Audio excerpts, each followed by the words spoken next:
അൽഹംദുലില്ലാഹി റബ്ബിൽ ആലമീൻ അഷ്റഫുൽ ഖൽഖി അംബിയാഇ വൽ മുർസലീൻ റബ്ബി സിദ്നി ഇൽമൻ നാഫിഅൻ വഅമലൻ മുതഖബ്ബല റിസ്കൻ ഹലാലൻ ത്വയ്യിബ ഖുലൂബൻ ഖാശിയ അമ്മാ ബഅദ് അല്ലാഹു അക്ബർ കബീറ വൽഹംദുലില്ലാഹി കസീറ വസുബ്ഹാനല്ലാഹി ബുക്റത വഅസീല.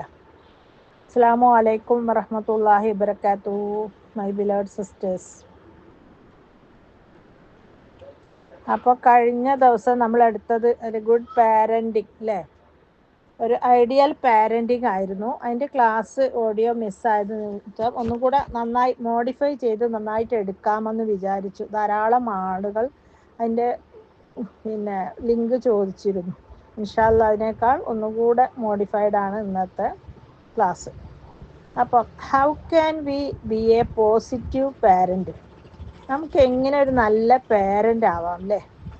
ഇപ്പോൾ parenting is A different types, ഒരുപാട് ടൈപ്സ് പാരൻറ്റിങ് ഉണ്ട് അല്ലേ. പാരൻറ്റിങ് എന്ന് പറഞ്ഞാൽ മക്കളെ വളർത്തുന്ന രീതി, അതായത് ഒരു ഡിഫറെൻറ്റ് ടൈപ്സ് ഓഫ് പാരൻറ്റിങ് ആയിട്ട് ക്ലാസിഫൈ ചെയ്തിരിക്കുന്നു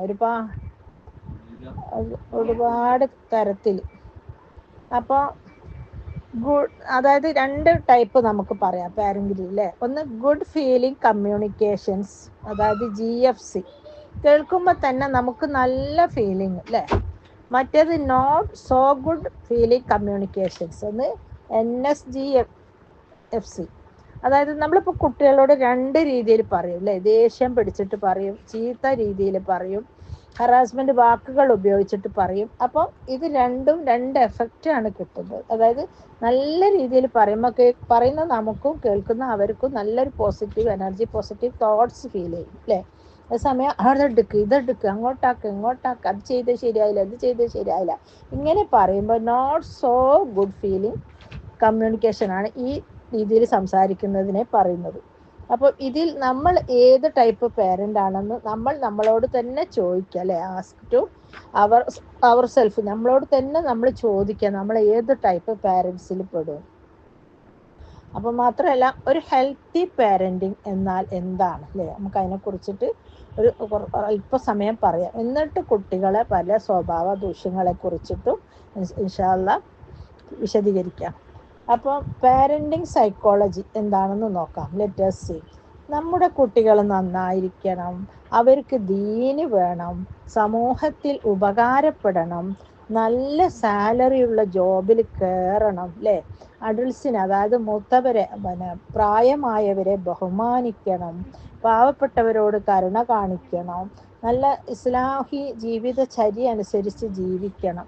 ഇതൊക്കെയും തന്നെ നമ്മുടെ പാരൻസിൻ്റെ ഒരു അംബീഷൻസ് ആണ്. ഇതൊന്നും ഒരു തെറ്റല്ല അല്ലേ, നല്ലത് തന്നെ. നമ്മളെ കുട്ടികൾ ആ രീതിയിലൊക്കെ ആയി വളരണം എന്ന് നമ്മളെല്ലാവരും അല്ലേ ആഗ്രഹിക്കുന്നു. അത്തരത്തിൽ ആഗ്രഹിക്കുന്ന നമ്മൾ ഓരോരുത്തരും തന്നെ ഒരു ഹെൽത്തി പാരൻറ്റിങ്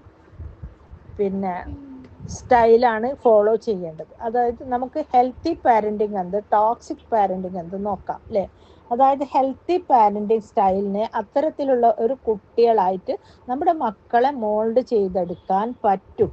അതായത് നാം ഒരു ടോക്സിക് പാരൻ്റ് ആണെങ്കിൽ ഒരിക്കലും നമ്മുടെ കുട്ടികൾ നാം പറഞ്ഞത് അനുസരിക്കുകയില്ല, അവർ നന്നാവാനൊട്ടും ചാൻസും ഇല്ല അല്ലേ. അവരുടെ ഈ ടീനേജ് സമയത്തുള്ള അവരുടെ ഹോർമോണൽ ഇംബാലൻസും അവരുടെ ഇമോഷൻസും അവരുടെ ആഗ്രഹങ്ങളും അവരുടെ സ്വഭാവങ്ങളും അവരുടെ വളർച്ചയിലും നമ്മൾ എത്രമാത്രം ഉറ്റുനോക്കുന്നുണ്ട്.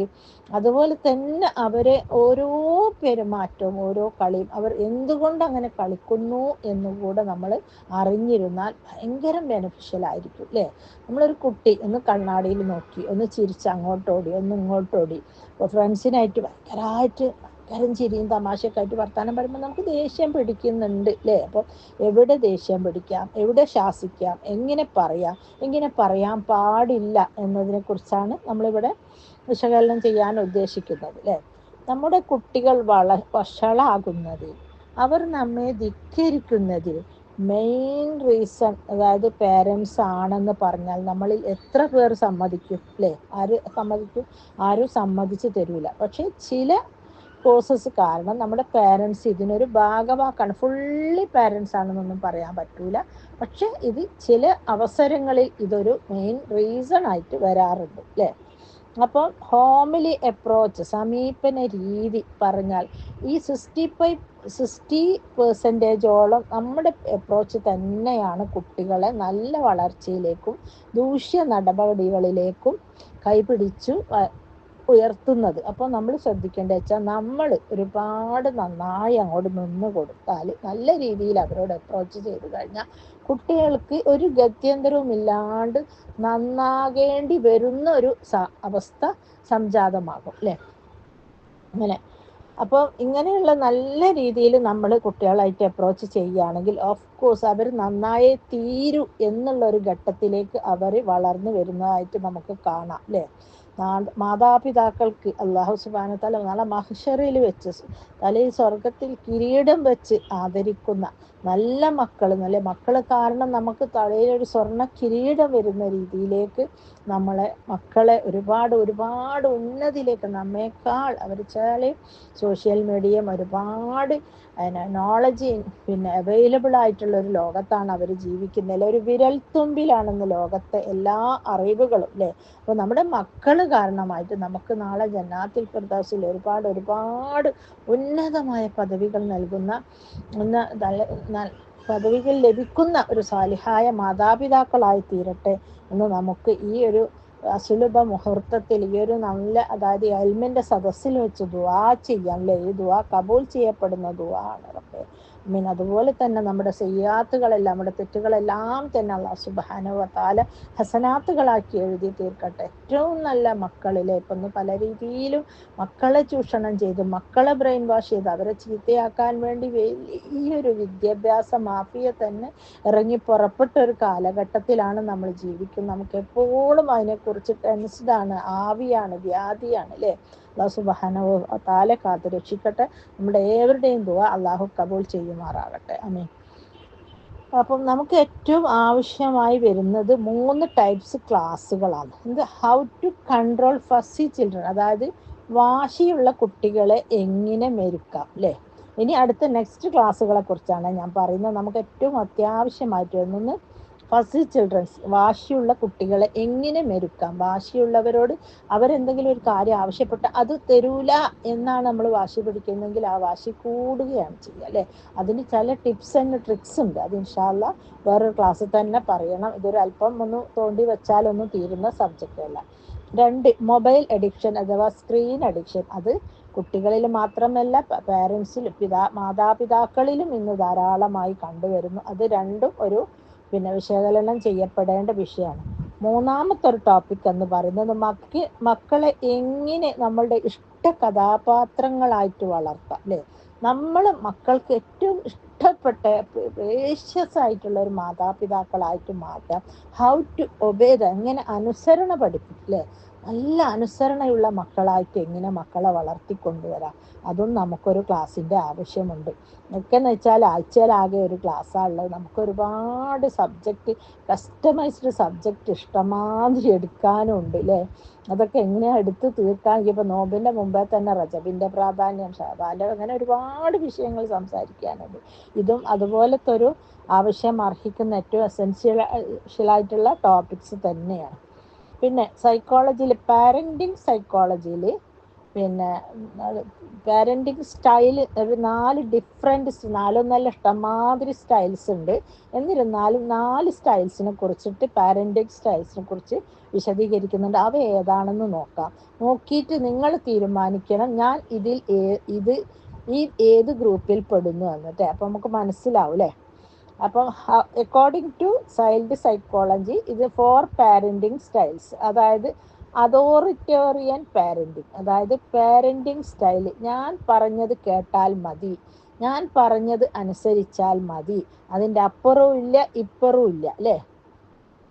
അതായത് ഞാൻ അവനോട് ഡോക്ടർ ആവാൻ പറഞ്ഞു, അത് എന്താണ് മെഡിക്കൽ എൻട്രൻസ് കോഴ്സിന് പോകാൻ പറഞ്ഞു. അവന് മേ ബി ചിലപ്പോൾ ലെക്ചർ ആകാനായിരിക്കാം ഇഷ്ടം, അല്ലെങ്കിൽ ഒരു എൻജിനീയർ ആവാനായിരിക്കാം അവനിഷ്ടം, അല്ലെങ്കിൽ പൊളിറ്റിക്സിലായിരിക്കാം അവനൊരു മന്ത്രി ആവാനുള്ള ചാൻസ്. ഒരു സത്യസന്ധനായ മന്ത്രി നമ്മുടെ എല്ലാം ഒരു സ്വപ്നമാണ് അല്ലേ.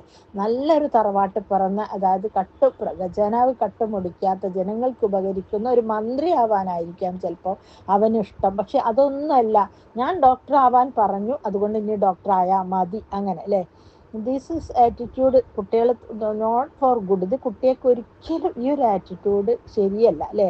ഗ്രാജ്വലി അവർ നമ്മെ ഹെയ്റ്റ് ചെയ്ത് തുടങ്ങും അല്ലേ. അത് പല കുട്ടികളും, അതായത് ഒരു ഡോക്ടർ, അതായത് ഗൈനക്കോളജിയാണ്, നല്ല ഡോക്ടറാണ്, നല്ല ശമ്പളമുണ്ട്, ഭയങ്കര തിരക്കാണ്. ഗൈനക്കോളജിസ്റ്റിൻ്റെ ഒരു പ്രത്യേകത എന്താ വെച്ചാൽ ഏത് നട്ടപ്പാതിരക്കും ഏതൊരു ലേഡിക്ക് പ്രസവവേദന വന്നാൽ അവർ അവിടെ ഓടിയെത്തണം. അത് അവരുടെ ഒരു വല്ലാത്തൊരു എന്താ പറയുക, ഒരു ആത്മാർത്ഥ സേവനമാണ്. അങ്ങനെയാണ് അപ്പോൾ ഡോക്ടർ. അപ്പോൾ ഡോക്ടർ ഒരു മോന് സ്കൂളിൽ പോകുന്നുണ്ട്. അപ്പോൾ ഡോക്ടർ സെവനിനോട് പറയും അവനെന്താ വേണ്ടത് വെച്ചാൽ കൊടുത്തൊക്കെ തരാം. അപ്പോൾ അവന് ഫുഡിനൊന്നും വലിയ താല്പര്യമില്ല. അങ്ങനെ ഈ ഡോക്ടർ ദിവസം അവൻ്റെ കയ്യിൽ ക്യാഷ് കൊടുത്തിട്ട് പറഞ്ഞു നിങ്ങൾക്ക് എന്താ വേണ്ടി വാങ്ങി തിന്നോ, ഐസ്ക്രീമോ മിഠായിയോ എന്താ വേണ്ടി തിന്നോന്നും പറഞ്ഞ് പൈസയും കൊടുത്തു വിടും. അങ്ങനെ വർഷങ്ങൾ കഴിഞ്ഞു പോയി. കുട്ടീൻ്റെ സ്കൂൾ വിദ്യാഭ്യാസം കഴിഞ്ഞ് ടീനേജ് ടൈമിലായപ്പോൾ ഈ കുട്ടിക്ക് ഇതുപോലെ ഒരുപാട് പ്രശ്നങ്ങൾ, പഠിക്കുന്നില്ല, അങ്ങനെ പല വിഷമങ്ങളും. അങ്ങനെ ഈ ഗൈനക്കോളജി ഡോക്ടർ ഇവളുടെ കയ്യും പിടിച്ച് ഒരു സൈക്കോളജിസ്റ്റിനടുത്ത് പോവുക. അപ്പോൾ സൈക്കോളജിസ്റ്റിനടുത്ത് പോയപ്പോൾ ആ കുട്ടി പറഞ്ഞ എന്താണെന്നറിയോ, എല്ലാ കുട്ടികളും ഇഡ്ഡലിയും ദോശയൊക്കെ തിന്നുമ്പോൾ ഞാൻ പലപ്പോഴും എൻ്റെ അമ്മ ഒരു ഇഡ്ഡലി ഒന്ന് ബോക്സിൽ വെച്ച്, ലഞ്ച് ബോക്സിൽ വെച്ച് തന്നിരുന്നെങ്കിൽ എന്ന് ഞാൻ ആഗ്രഹിച്ചിരുന്നു. അത്രക്ക് അല്ലെങ്കിൽ വീട്ടിലുണ്ടാക്കിയ ഒരു ചമ്മന്തിയും ദോശയും, അതും അല്ലെങ്കിൽ ഒരു ചട്നി, അല്ല ഒരു പൂരി, ഒരു ബീഫ് കറി ഞാൻ കൊതിച്ചിരുന്നു. അന്നൊന്നും എൻ്റെ അമ്മ എനിക്ക് തന്നില്ല. അപ്പോൾ ഈ അമ്മ പറയുന്നത് എന്താ വെച്ചാൽ, ഡോക്ടർ പറയുന്നത് എന്താ വെച്ചാൽ, എല്ലാ കുട്ടികളും സെയിം ഫുഡ് തന്നെ വിട്ടും കടലയും പത്തിരിയും വെള്ളപ്പവും ദോശയും തിന്ന് മടുക്കുമ്പോൾ എൻ്റെ മോൻ അവൻ്റെ ഇഷ്ടത്തിന് ഓപ്ഷൻ അനുസരിച്ച് നീ എന്താണോ വേണ്ടത് വാങ്ങി തിന്ന മോനേന്നും പറഞ്ഞാൽ ഞാൻ വിട്ടത്. അപ്പോൾ നിങ്ങൾ രണ്ട് ഭാഗത്തും നിങ്ങൾ ന്യായീകരിക്കണം. ഈ ഡോക്ടർ ഉമ്മ വിചാരിച്ചെന്താ, കുട്ടിക്ക് ഇഷ്ടമുള്ള വാങ്ങി തന്നിട്ട് ഇഷ്ടം പോലെ എല്ലാ രീതിയിലും നല്ല ലൈഫ് ഇതാക്കട്ടെ. പക്ഷെ കുട്ടി ചോദിക്കുന്നത് എല്ലാ കുട്ടികൾക്കും ഉമ്മ ലഞ്ചെടുത്ത് കൊടുക്കുമ്പോൾ എൻ്റെ അമ്മ എനിക്ക് ലഞ്ചെടുത്ത് തന്നില്ല അല്ലേ. അവനെയും ന്യായീകരിക്കാൻ പറ്റൂല, പിന്നെ ഡോക്ടറെയും ന്യായീകരിക്കാൻ പറ്റൂല അല്ലേ. രണ്ടും ശരിയാണ്, രണ്ട് ഭാഗത്തു നിന്ന് നോക്കുമ്പോൾ ശരിയാണ്. അപ്പം അതാണ് നമ്മുടെ കുട്ടികളെന്ന് പറയുന്നത് അല്ലേ. അവരെന്താണോ ആഗ്രഹിക്കുന്നത്, അവരുടെ ഉള്ളിൽ എന്താണോ ഉള്ളത് നമുക്കറിയില്ല. അപ്പം തന്നെ ഇങ്ങനെ ഈ 24 hours ഓടുന്ന ഗൈനക്കോളജി ഡോക്ടർ ആവട്ടെ, ഈ സമ്പാദിക്കുന്നത് ആർക്ക് വേണ്ടിയാ, ഈ കുട്ടിക്ക് വേണ്ടി. വീടുണ്ടാക്കുന്നത് ആർക്ക് വേണ്ടി, ഈ കുട്ടീൻ്റെ അതിൻ്റെ ഫ്യൂച്ചർ നന്നാവാൻ വേണ്ടിയിട്ട്, ഈ കുട്ടീനെ പഠിപ്പിക്കാൻ വേണ്ടി, ഈ കുട്ടിക്ക് നല്ലൊരു ലൈഫ് കിട്ടാൻ വേണ്ടി. അല്ലാണ്ട് അമ്മക്ക് വേണ്ടി അല്ലല്ലോ അല്ലേ. കാരണം അവർ ഒട്ടും ജീവിക്കുന്നില്ല, 24 hours വർക്ക് ചെയ്യുക. പക്ഷെ അത് മനസ്സിലാക്കാനുള്ള വിവരമില്ല നമ്മളെ കുട്ടികൾക്കില്ല അല്ലേ. അപ്പോൾ നമ്മളിങ്ങനെ നമ്മുടെ ഇഷ്ടത്തിനനുസരിച്ച് മക്കളെ മോൾഡ് ചെയ്യുമ്പോൾ അവർ നമ്മളെ ഹേറ്റ് ചെയ്ത് തുടങ്ങും, വെറുക്കും. വല്ലാത്തൊരു അങ്ങനെ ഇമ്മ പറയും പോലെ എപ്പോൾ പറയും പോലെ എല്ലാം അല്ലേ. അങ്ങനെയാണ്. അപ്പോൾ അത് ഒരിക്കലും ഒരു കുട്ടി ഇതുപോലെ ഒരു ചെന്നൈയിലിട്ട സംഭവം, അടുത്ത് തന്നെ ഷോപ്പിംഗ് സെൻറ്റേഴ്സ് ഉണ്ട്, അവിടെയൊക്കെ ഫ്ലാറ്റും ഇറങ്ങിയാൽ പുറത്ത് തന്നെ ഷോപ്പായിരിക്കുമല്ലോ, ടൗൺ ആയിരിക്കുമല്ലോ. അപ്പോൾ ടൗണിൽ ഒരു ഷോപ്പിൽ വന്നിട്ട് കുട്ടി ഡ്രസ്സ് വാങ്ങിച്ചപ്പോൾ ഡ്രസ്സിൽ ഷോപ്പിൻ്റെ ഓണറോട് പറഞ്ഞു, ഞാൻ ചിലപ്പോൾ ഇതിപ്പം നിന്നെ മടക്കിക്കൊണ്ടുവരും, ചിലപ്പോൾ മടക്കിക്കൊണ്ടുവരില്ല. അല്ല മോനെ, നിനക്കിഷ്ടമായിട്ടല്ലേ നീ ഡ്രസ്സ് വാങ്ങിയത്, പിന്നെ എന്തിനാ നീ ഇത് മടക്കുന്നതെന്ന് ചോദിച്ച് ഒരു ഷോപ്പിൻ്റെ ഓണർ, അയാൾ മലയാളിയായിരുന്നു, അന്നേരം പറഞ്ഞു, ഇത് എൻ്റെ ഉപ്പ അല്ലെങ്കിൽ ഉമ്മ ഇത് നല്ലതുണ്ടെന്ന് പറഞ്ഞാൽ ഞാൻ അപ്പം പോയി ഇത് മാറ്റും. ഇല്ല അത് മഹാമോശമാണ്, ഇത് എടുക്കണ്ട എന്ന് പറഞ്ഞാൽ ഞാൻ ഈ ഡ്രസ്സ് വീട്ടിൽ തന്നെ വെക്കും, ഞാൻ ഇതിടും. അപ്പം നോക്കണം നിങ്ങൾ കുട്ടികളൊരു മെൻ്റലിൻ്റെ അവസ്ഥ അല്ലേ. അത്രക്ക് ധിക്കരിക്കുക എതിർക്കുക എന്നുള്ളത് അവർക്ക് ഈ സമയത്ത് അവരൊരു ടെൻഡൻസിയാണ്. അപ്പം ഇത് മനസ്സിലാക്കാനുള്ള ഒരു കൊച്ചു വിവരം തന്നെങ്കിലും നമ്മുടെ പാരൻസ് എന്ന് പറയുന്ന ആയിരിക്കും ഉമ്മമാർക്ക് വേണം അല്ലേ. പിതാക്കന്മാർക്ക് ഇല്ലെങ്കിലും ഉമ്മമാർക്ക് അത് നിർബന്ധമാണ് അല്ലേ. കോച്ചിങ് ഇല്ലാത്ത 2-3 പണികളാണ്. ഒന്ന് ഡെലിവറി, ഒന്ന് വിവാഹം അല്ലേ, 3 ഭർത്തൃജീവിതം, 4 ഭർത്താവിൻ്റെ വീട്ടിലെ ലൈഫ്. ഇങ്ങനത്തെ കാര്യങ്ങൾക്കൊന്നും നമുക്ക് യാതൊരു കോച്ചിങ്ങും ഇല്ല. ഒരു ക്ലർക്ക് ആവണമെങ്കിൽ കോച്ചിങ്, ടീച്ചർ ആവണമെങ്കിൽ കോച്ചിങ്, മെഷീന് ടൈലർ ആവണം, എല്ലാത്തിനും കോച്ചിങ് ഉണ്ട്. പക്ഷെ ജീവിതത്തിലെ 3-4 സുപ്രധാന മേഖലകളിൽ നമുക്ക് ഒരു കോച്ചിങ്ങും ഇല്ല അല്ലെ. ഒരു കുട്ടീനെ എങ്ങനെ പഠിപ്പിക്കണം, ഒരു കുട്ടീനെ എങ്ങനെ മോൾഡ് ചെയ്യണം, ഒരു കുട്ടിയോട് ഏത് രീതിയിലാണ് നമ്മൾ പെരുമാറേണ്ടതെന്നൊന്നും നമ്മൾ കോച്ച് ചെയ്യാറില്ല അല്ലേ. പിന്നെ അപ്പോൾ ഒന്നാമത്തെ പേരൻറ്റിൻ്റെ പറഞ്ഞല്ലോ, അതോറിറ്റേറിയൻ പേരൻ്റ് എന്ന് പറയുന്നത് വല്ലാത്തൊരു ഇതാണ്. Strict follow vision. എന്താണോ അയാൾ പറയുന്നത് ഫോളോ അപ്പാണ്. അയാൾ പറയുന്ന അതേപടി, അയാൾ അല്ലെങ്കിൽ ഉമ്മ ആരായാലും ശരി, പറയുന്ന അതേപടി അനുസരിച്ചേ പറ്റൂ. ഇതാണ് ശരി, ഇത് ചെയ്യണം അല്ലേ. രണ്ടാമത്തെ ടൈപ്പ് പറഞ്ഞ അതോറിറ്റേറ്റീവ് പേരൻസ്, അതായത് കുട്ടികളുടെ സ്വഭാവം, അവരുടെ ഇൻട്രസ്റ്റ്, അവരുടെ പാഷൻ എന്ന് പറയുന്നത് എന്താ വെച്ചാൽ സ്പെഷ്യൽ ഇൻട്രസ്റ്റാണ്. അതായത് ഓരോ കുട്ടിയും ഒരു ഇൻഡിവിജ്വൽ പേഴ്സണാണ്. അത് നിങ്ങൾക്കെല്ലാം അറിയാം, ഞാൻ പറയാണ്ട് തന്നെ അറിയാം അല്ലേ.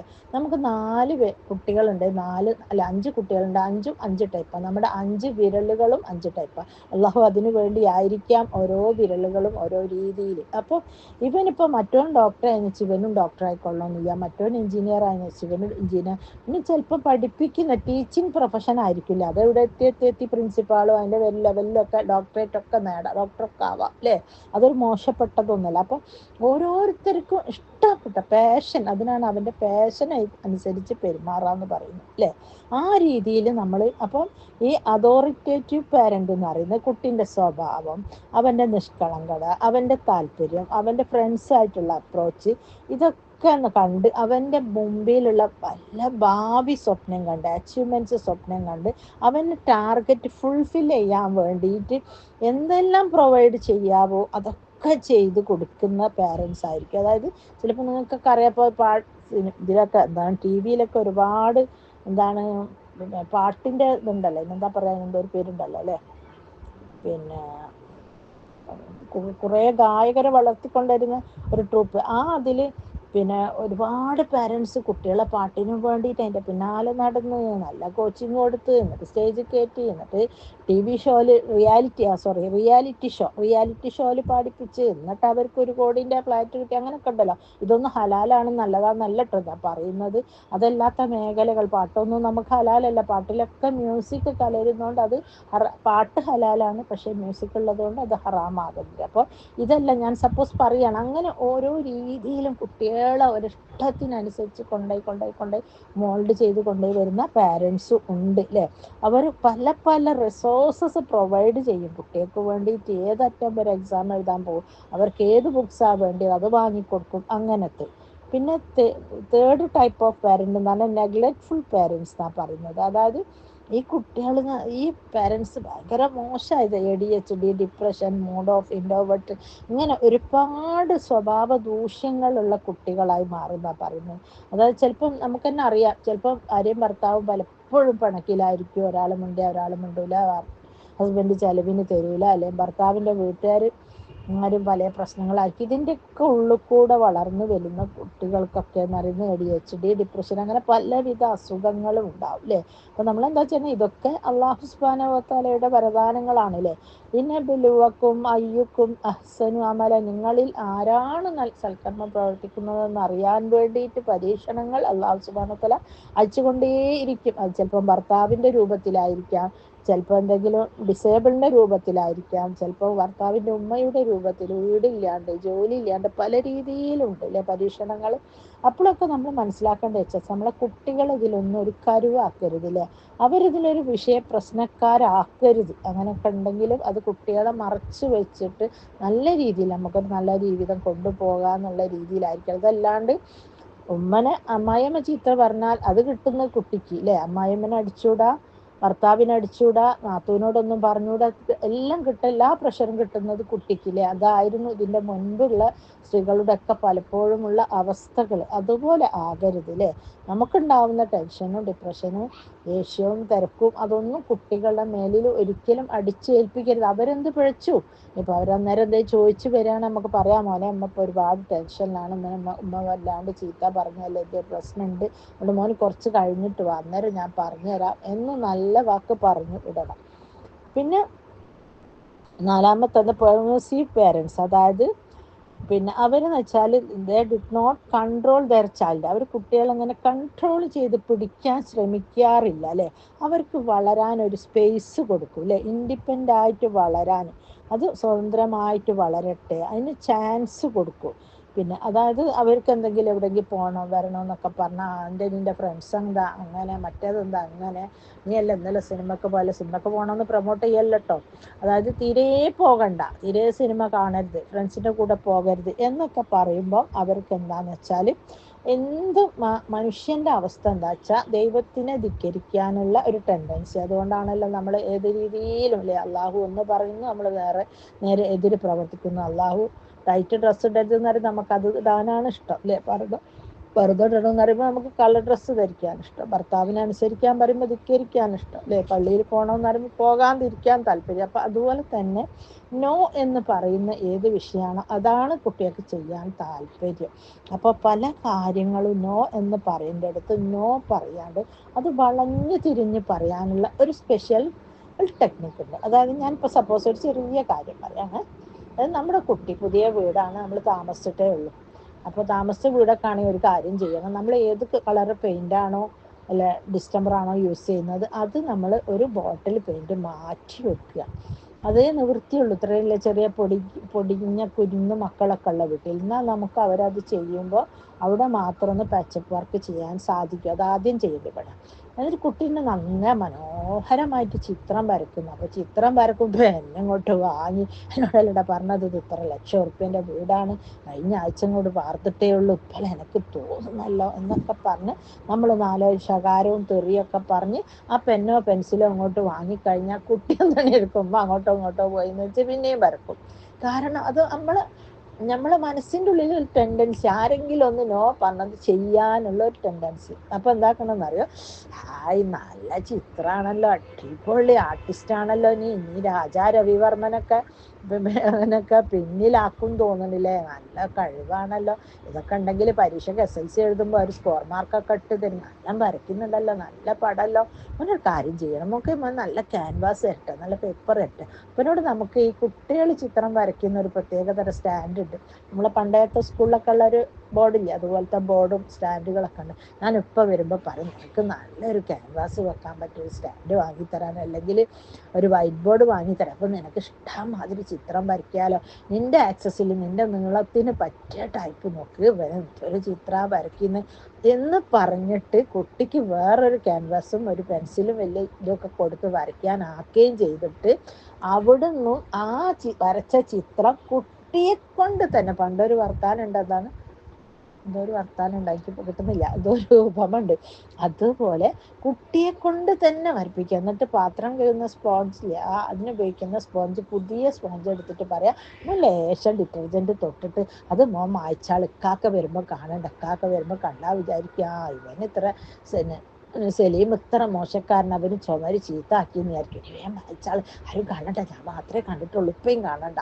അപ്പോൾ എന്തായി, അവൻ്റെ ഒരു കുറ്റം ഹൈഡ് ചെയ്ത് വെച്ചു, അവനോടൊപ്പം നിന്നു, അവനെ അപ്രീഷിയേറ്റ് ചെയ്തു, അവൻ ഇനിയും വരയ്ക്കാനുള്ള ടെൻഡൻസി വന്നു, അവൻ്റെ ഇഷ്ടങ്ങൾ ഉമ്മ അറിയുന്നു, ഉമ്മ ബഹുമാനിക്കുന്നു, ഉമ്മ വാല്യൂ ചെയ്യുന്നു എന്നുള്ള ഒരു തോന്നൽ കുട്ടീൻ്റെ മനസ്സിലുണ്ടായി. പക്ഷെ നമ്മളൊരു 10 കൊല്ലം പുറകോട്ട് പോയ ആ സമയത്തുള്ള ഒരു പാരൻ്റാണ് നമ്മൾ എന്താ ചെയ്യുക അല്ലേ, ഇങ്ങനെയൊക്കെ പറയാം, ഇവിടെ എന്നോട് ആരെന്ത് പറഞ്ഞത്, നീ ഇപ്പം ഞാൻ കണ്ടു തട്ടല്ലേ, ഇപ്പം വന്നാൽ എനിക്ക് ഞാൻ നല്ലോണം വാങ്ങിത്തരാം, ഇപ്പനോട് വന്നിട്ട് 1 2 പറഞ്ഞു കൊടുത്ത് നല്ല ദേഷ്യം പിടിച്ച മൂടിലാണ്, ഇപ്പനോട് അടിയും കിട്ടും അല്ലേ. അപ്പോൾ അതൊക്കെ പറ്റുമോ, കുട്ടികളെ അടിക്കാൻ തന്നെ പാടില്ല എന്നാ പറയുന്നത്. അമേരിക്കയിലൊക്കെ അതുപോലെ അയക്കുന്നു ഇപ്പോൾ അവിടെ അല്ലേ, അമേരിക്കയിൽ അടിച്ചു കഴിഞ്ഞാൽ പോലീസ് ഇടിച്ചോണ്ടോ അല്ലേ, അതുപോലെ. അപ്പോൾ നമ്മൾ അങ്ങനെ ആ രീതി ചെയ്യുമ്പോൾ അവിടെ എന്തൊക്കെ ഉണ്ടാവില്ല, ഇപ്പം എന്തെല്ലാം പോസിറ്റീവ് എനർജിയാണ് അവിടെ വളരുന്നത് അല്ലേ. നമ്മൾ ശ്രദ്ധിച്ചാൽ എന്തൊക്കെ പോസിറ്റീവ്, അതായത് കുട്ടിക്ക് തോന്നി ഞാനെന്തോ ഒരു കലാകാരനാണ്, ഞാൻ വരയ്ക്കും, അങ്ങനെ തന്നെയാണ്. പല ചെറിയ ചെറിയ കഴിവുകളൊക്കെയാണ് വലിയ കഴിവുകളായിട്ട് മാറുക. അത് റെക്കഗ്നൈസ് ചെയ്യണം, അത് തിരിച്ചറിയണം, അവരെ കൂടെ നിൽക്കണം, അവരെ സ്നേഹിക്കണം അല്ലേ, എന്നിട്ട് അവരിൽ ഒരാളാവണം നമ്മൾ ഏതൊരു 10 വയസ്സായ കുട്ടിയാണെങ്കിൽ 10 വയസ്സുകാരനെ പോലെ ആവണം അല്ലേ.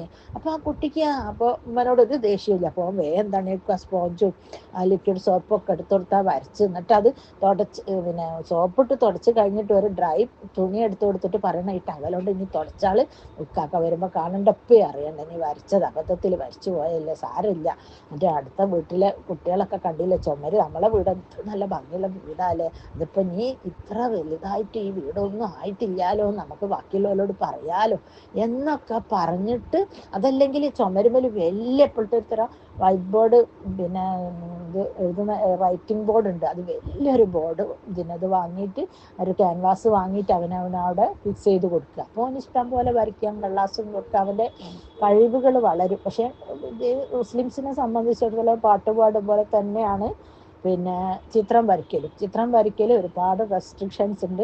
ഒന്നാമത് ലിവിങ് തിങ്സിൻ്റെ ചിത്രങ്ങൾ, മനുഷ്യർ, മൃഗങ്ങൾ, കാക്കകൾ, ഇതിൻ്റെ ഒന്നും ചിത്രങ്ങൾ വരയ്ക്കാൻ പാടില്ല. കാരണം അല്ലാഹു സുബ്ഹാനഹു വ തആല നാളെ അവിടെ ചെന്നാൽ അവയെ ജീവൻ ഇടിച്ചു കൊടുക്കാൻ പറയും അത്രേ. അപ്പോൾ അതുകൊണ്ട് ആ വരയ്ക്കുന്ന കഴിവിൽ ആരും തന്നെ വല്ലാണ്ട് പ്രോത്സാഹനം കൊടുക്കേണ്ടതില്ല. ഞാനൊരു ഉദാഹരണം പറഞ്ഞെന്ന് മാത്രം അല്ലേ. ഇങ്ങനെയൊക്കെ ഈ പാരൻസിൽ ഇപ്പം ഇതിൽ ഏതാവാനാണ് നിങ്ങൾക്കിഷ്ടം? അതോറിറ്റേറി, അതെല്ലാം 4 തരം പാരൻസിൻ്റെ പേര് പറഞ്ഞല്ലോ അല്ലേ. ഇതിൽ ഏത് തരം പാരൻ്റാണ് നമ്മൾ ആവേണ്ടത് എന്നുള്ളത് നമ്മൾ മനസ്സിലാക്കുക അല്ലേ. 1 അതോറിറ്റേറിയൻ പാരൻസ്, 2 അതോറിറ്റേറ്റീവ് പാരൻ്റ്, അതായത് കുട്ടികളുടെ സ്വഭാവം ഇഷ്ടം അതിനനുസരിച്ച് നിൽക്കുക. പിന്നെ 3-മത്തത് പിന്നെ നെഗ്ലക്റ്റ്ഫുൾ പാരൻ്റ് അല്ലേ. ആ കുട്ടികളെ എല്ലാ തരത്തിലും ഹറാസ്മെൻ്റ് ചെയ്ത് അവരെ വെറുപ്പും ദേഷ്യമൊക്കെ സമ്പാദിച്ചിട്ട് ആ കുട്ടി ഡിപ്രസ്ഡ് ആയിട്ട് അയച്ച കണ്ണിലും കഞ്ചാവിലൊക്കെ പിന്നെ അഭയം തേടുന്ന രീതിയിലേക്ക് വളർത്തിക്കൊണ്ടുവരിക. 4 പെർമിസീവ് പാരൻസ്, എന്ത് ചെയ്താലും കുട്ടികളെ ഭാഗം നിന്ന് തെറ്റ് ചെയ്താലല്ല, ശരി തെറ്റ് ചെയ്താലും അവരെ ഇൻസൾട്ട് ചെയ്യുക, ആളുകളുടെ ഇടയിലിട്ട് ഇതാക്കി ഒന്നും ചെയ്യാണ്ട് അത് എന്തുകൊണ്ട് ചെയ്തു എന്നുള്ളൊരു ചാൻസിനെ കുറിച്ചിട്ട് ആ കുട്ടിയായിട്ട് നമ്മൾ ഏത് കാറ്റഗറിയിലാണ് ഉൾപ്പെടുക നമ്മൾ പ്രത്യേകം ശ്രദ്ധിക്കേണ്ടതുണ്ട്.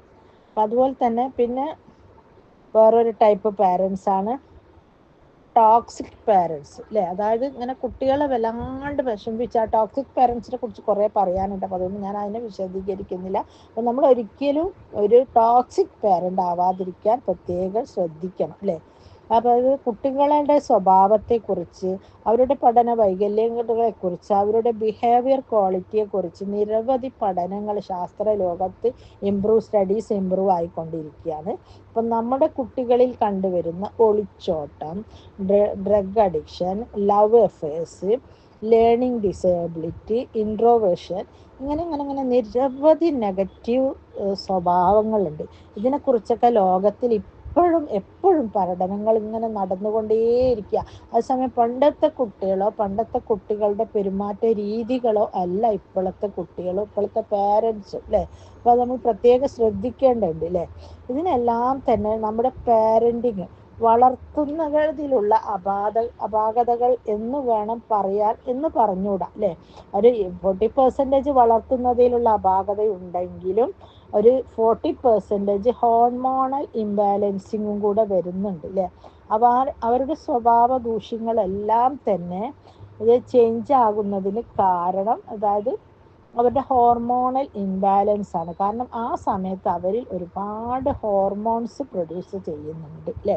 പണ്ടൊക്കെ ആണെങ്കിൽ ടീനേജേഴ്സ് എന്ന് പറഞ്ഞ്, അഡോൾസൻസ് എന്ന് പറഞ്ഞ് 13 മുതൽ 19 വരെ ഉള്ളതാണെങ്കിൽ ഇപ്പോൾ അത് 10 മുതൽ 21 വരെ അഡോൾസൻസ് പീരീഡ് തന്നെ ഒന്നും കൂടെ വളർച്ച ഇയേഴ്സ് കൂടി എന്ന് വേണം പറയാം അല്ലേ. 10 വയസ്സായ കുട്ടിക്ക് പോലും ടീനേജേഴ്സിൻ്റെ സ്വഭാവമാണ് അവർ കാണിക്കുന്നത്. അതായത് ഹോർമോണൽ റഷ്. നമുക്കറിയാം എല്ലാ കാര്യങ്ങൾക്കും നമുക്ക് ഹോർമോൺ പ്രൊഡ്യൂസ് ചെയ്യണം.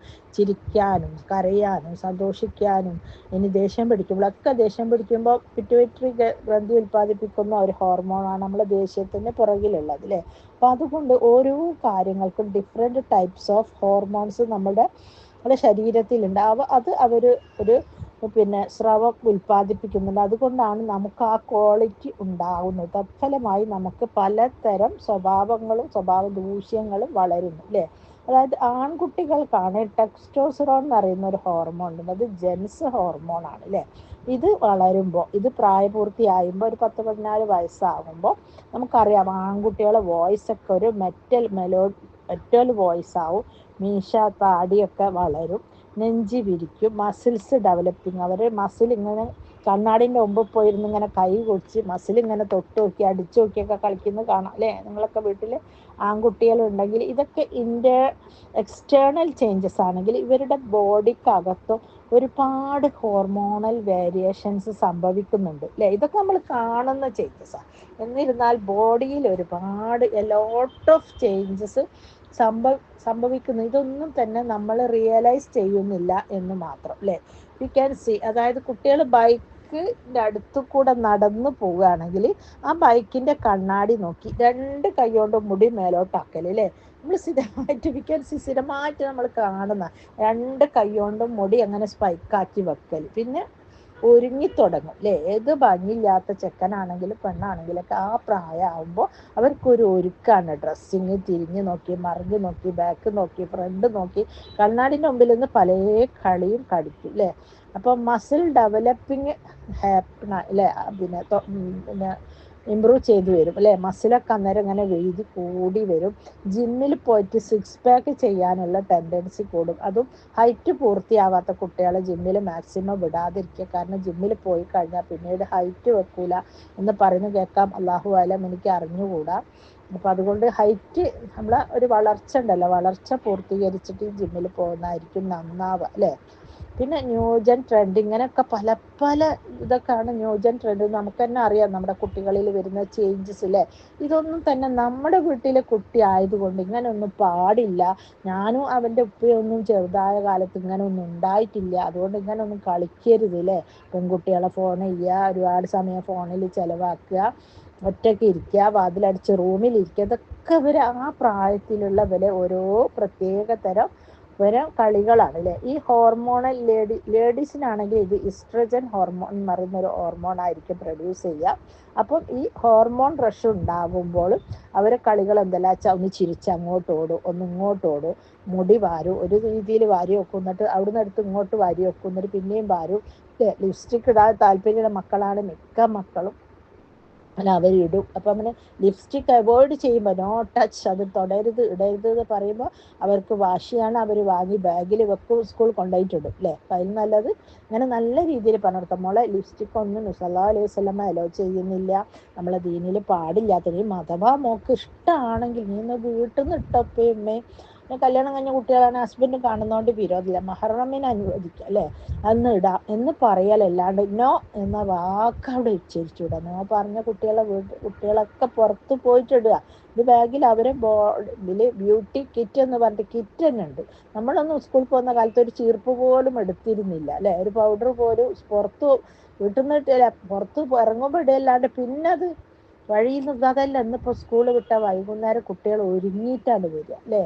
അപ്പം ലിപ്സ്റ്റിക് യൂസ് ചെയ്യരുതെന്ന് പറഞ്ഞാൽ അത് യൂസ് ചെയ്യുന്നേ ചെയ്യും. അപ്പം ഇങ്ങനെ പറഞ്ഞു കൊടുക്കുക അല്ലേ? ഞങ്ങൾക്ക് അങ്ങനെ വല്ലാണ്ട് പോയിട്ടുണ്ടെങ്കിൽ വീട്ടിൽ നിന്ന് ഇട്ടോ മോളെ, അങ്ങനെ പൂതി കെട്ടോട്ടെ. അങ്ങനെ ഒരുപാട് ഫോൺ കോൾസ് വരും, വാതിലടച്ചിരുന്ന് സംസാരിക്കും, ഒരുപാട് ബന്ധുക്കളെ അവോയ്ഡ് ചെയ്യും അല്ലേ?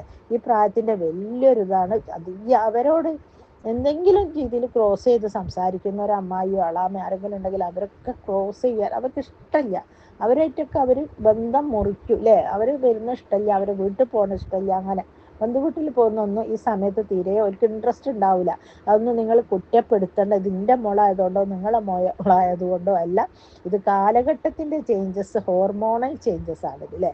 പിന്നെ മൂളിപ്പാട്ട് പാടും, മാർവിടം ഇങ്ങനെ വളരും അല്ലേ? അരക്കെട്ടൊന്ന് കുഴിഞ്ഞു വരും, ഈ മാർവിടത്തിൻ്റെ താഴെയുള്ള ഭാഗം ബോഡി ഒന്ന് ഷേപ്പാവും അല്ലേ? മെൻസ്ട്രേഷൻ പീരീഡ് സ്റ്റാർട്ട് ചെയ്യും അല്ലേ?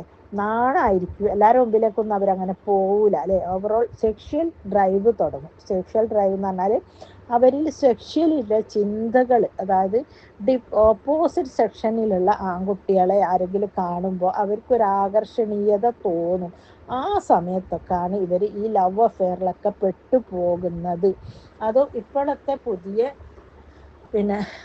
കണക്കനുസരിച്ചിട്ട് ഇപ്പോഴത്തെ ന്യൂജൻ കുട്ടികളെ കുറിച്ച് സ്റ്റഡീസ് ഇമ്പ്രൂവ് ചെയ്തതിൽ മനസ്സിലാക്കുന്നത് എന്താ വെച്ചാൽ, ഈ പെൺകുട്ടികൾക്കിഷ്ടം ഒട്ടും നല്ലതല്ലാത്ത, അതായത് ഒരു മുടി പിന്നെ റബ്ബറൊക്കെ ഇട്ട് മുടി കെട്ടി വെച്ച് എന്തെല്ലോ കുളത്തിൽ കൂളിംഗ് ഗ്ലാസ്സൊക്കെ ഇട്ട് ഒരു കാണാൻ ഒരു കോലവും ഇല്ല, എന്തോ ഒരു പ്രത്യേക ജീവി എന്ന് പറയുന്ന രീതിയിൽ നടക്കുന്ന ആൺകുട്ടികളെ ആണത്രേ ഇപ്പോഴത്തെ പെൺകുട്ടികൾക്കിഷ്ടം എന്നാണ് ഇപ്പോൾ ശാസ്ത്രം റീസെൻ്റ്ലി നടത്തിയ പഠനങ്ങളിൽ തെളിഞ്ഞത്.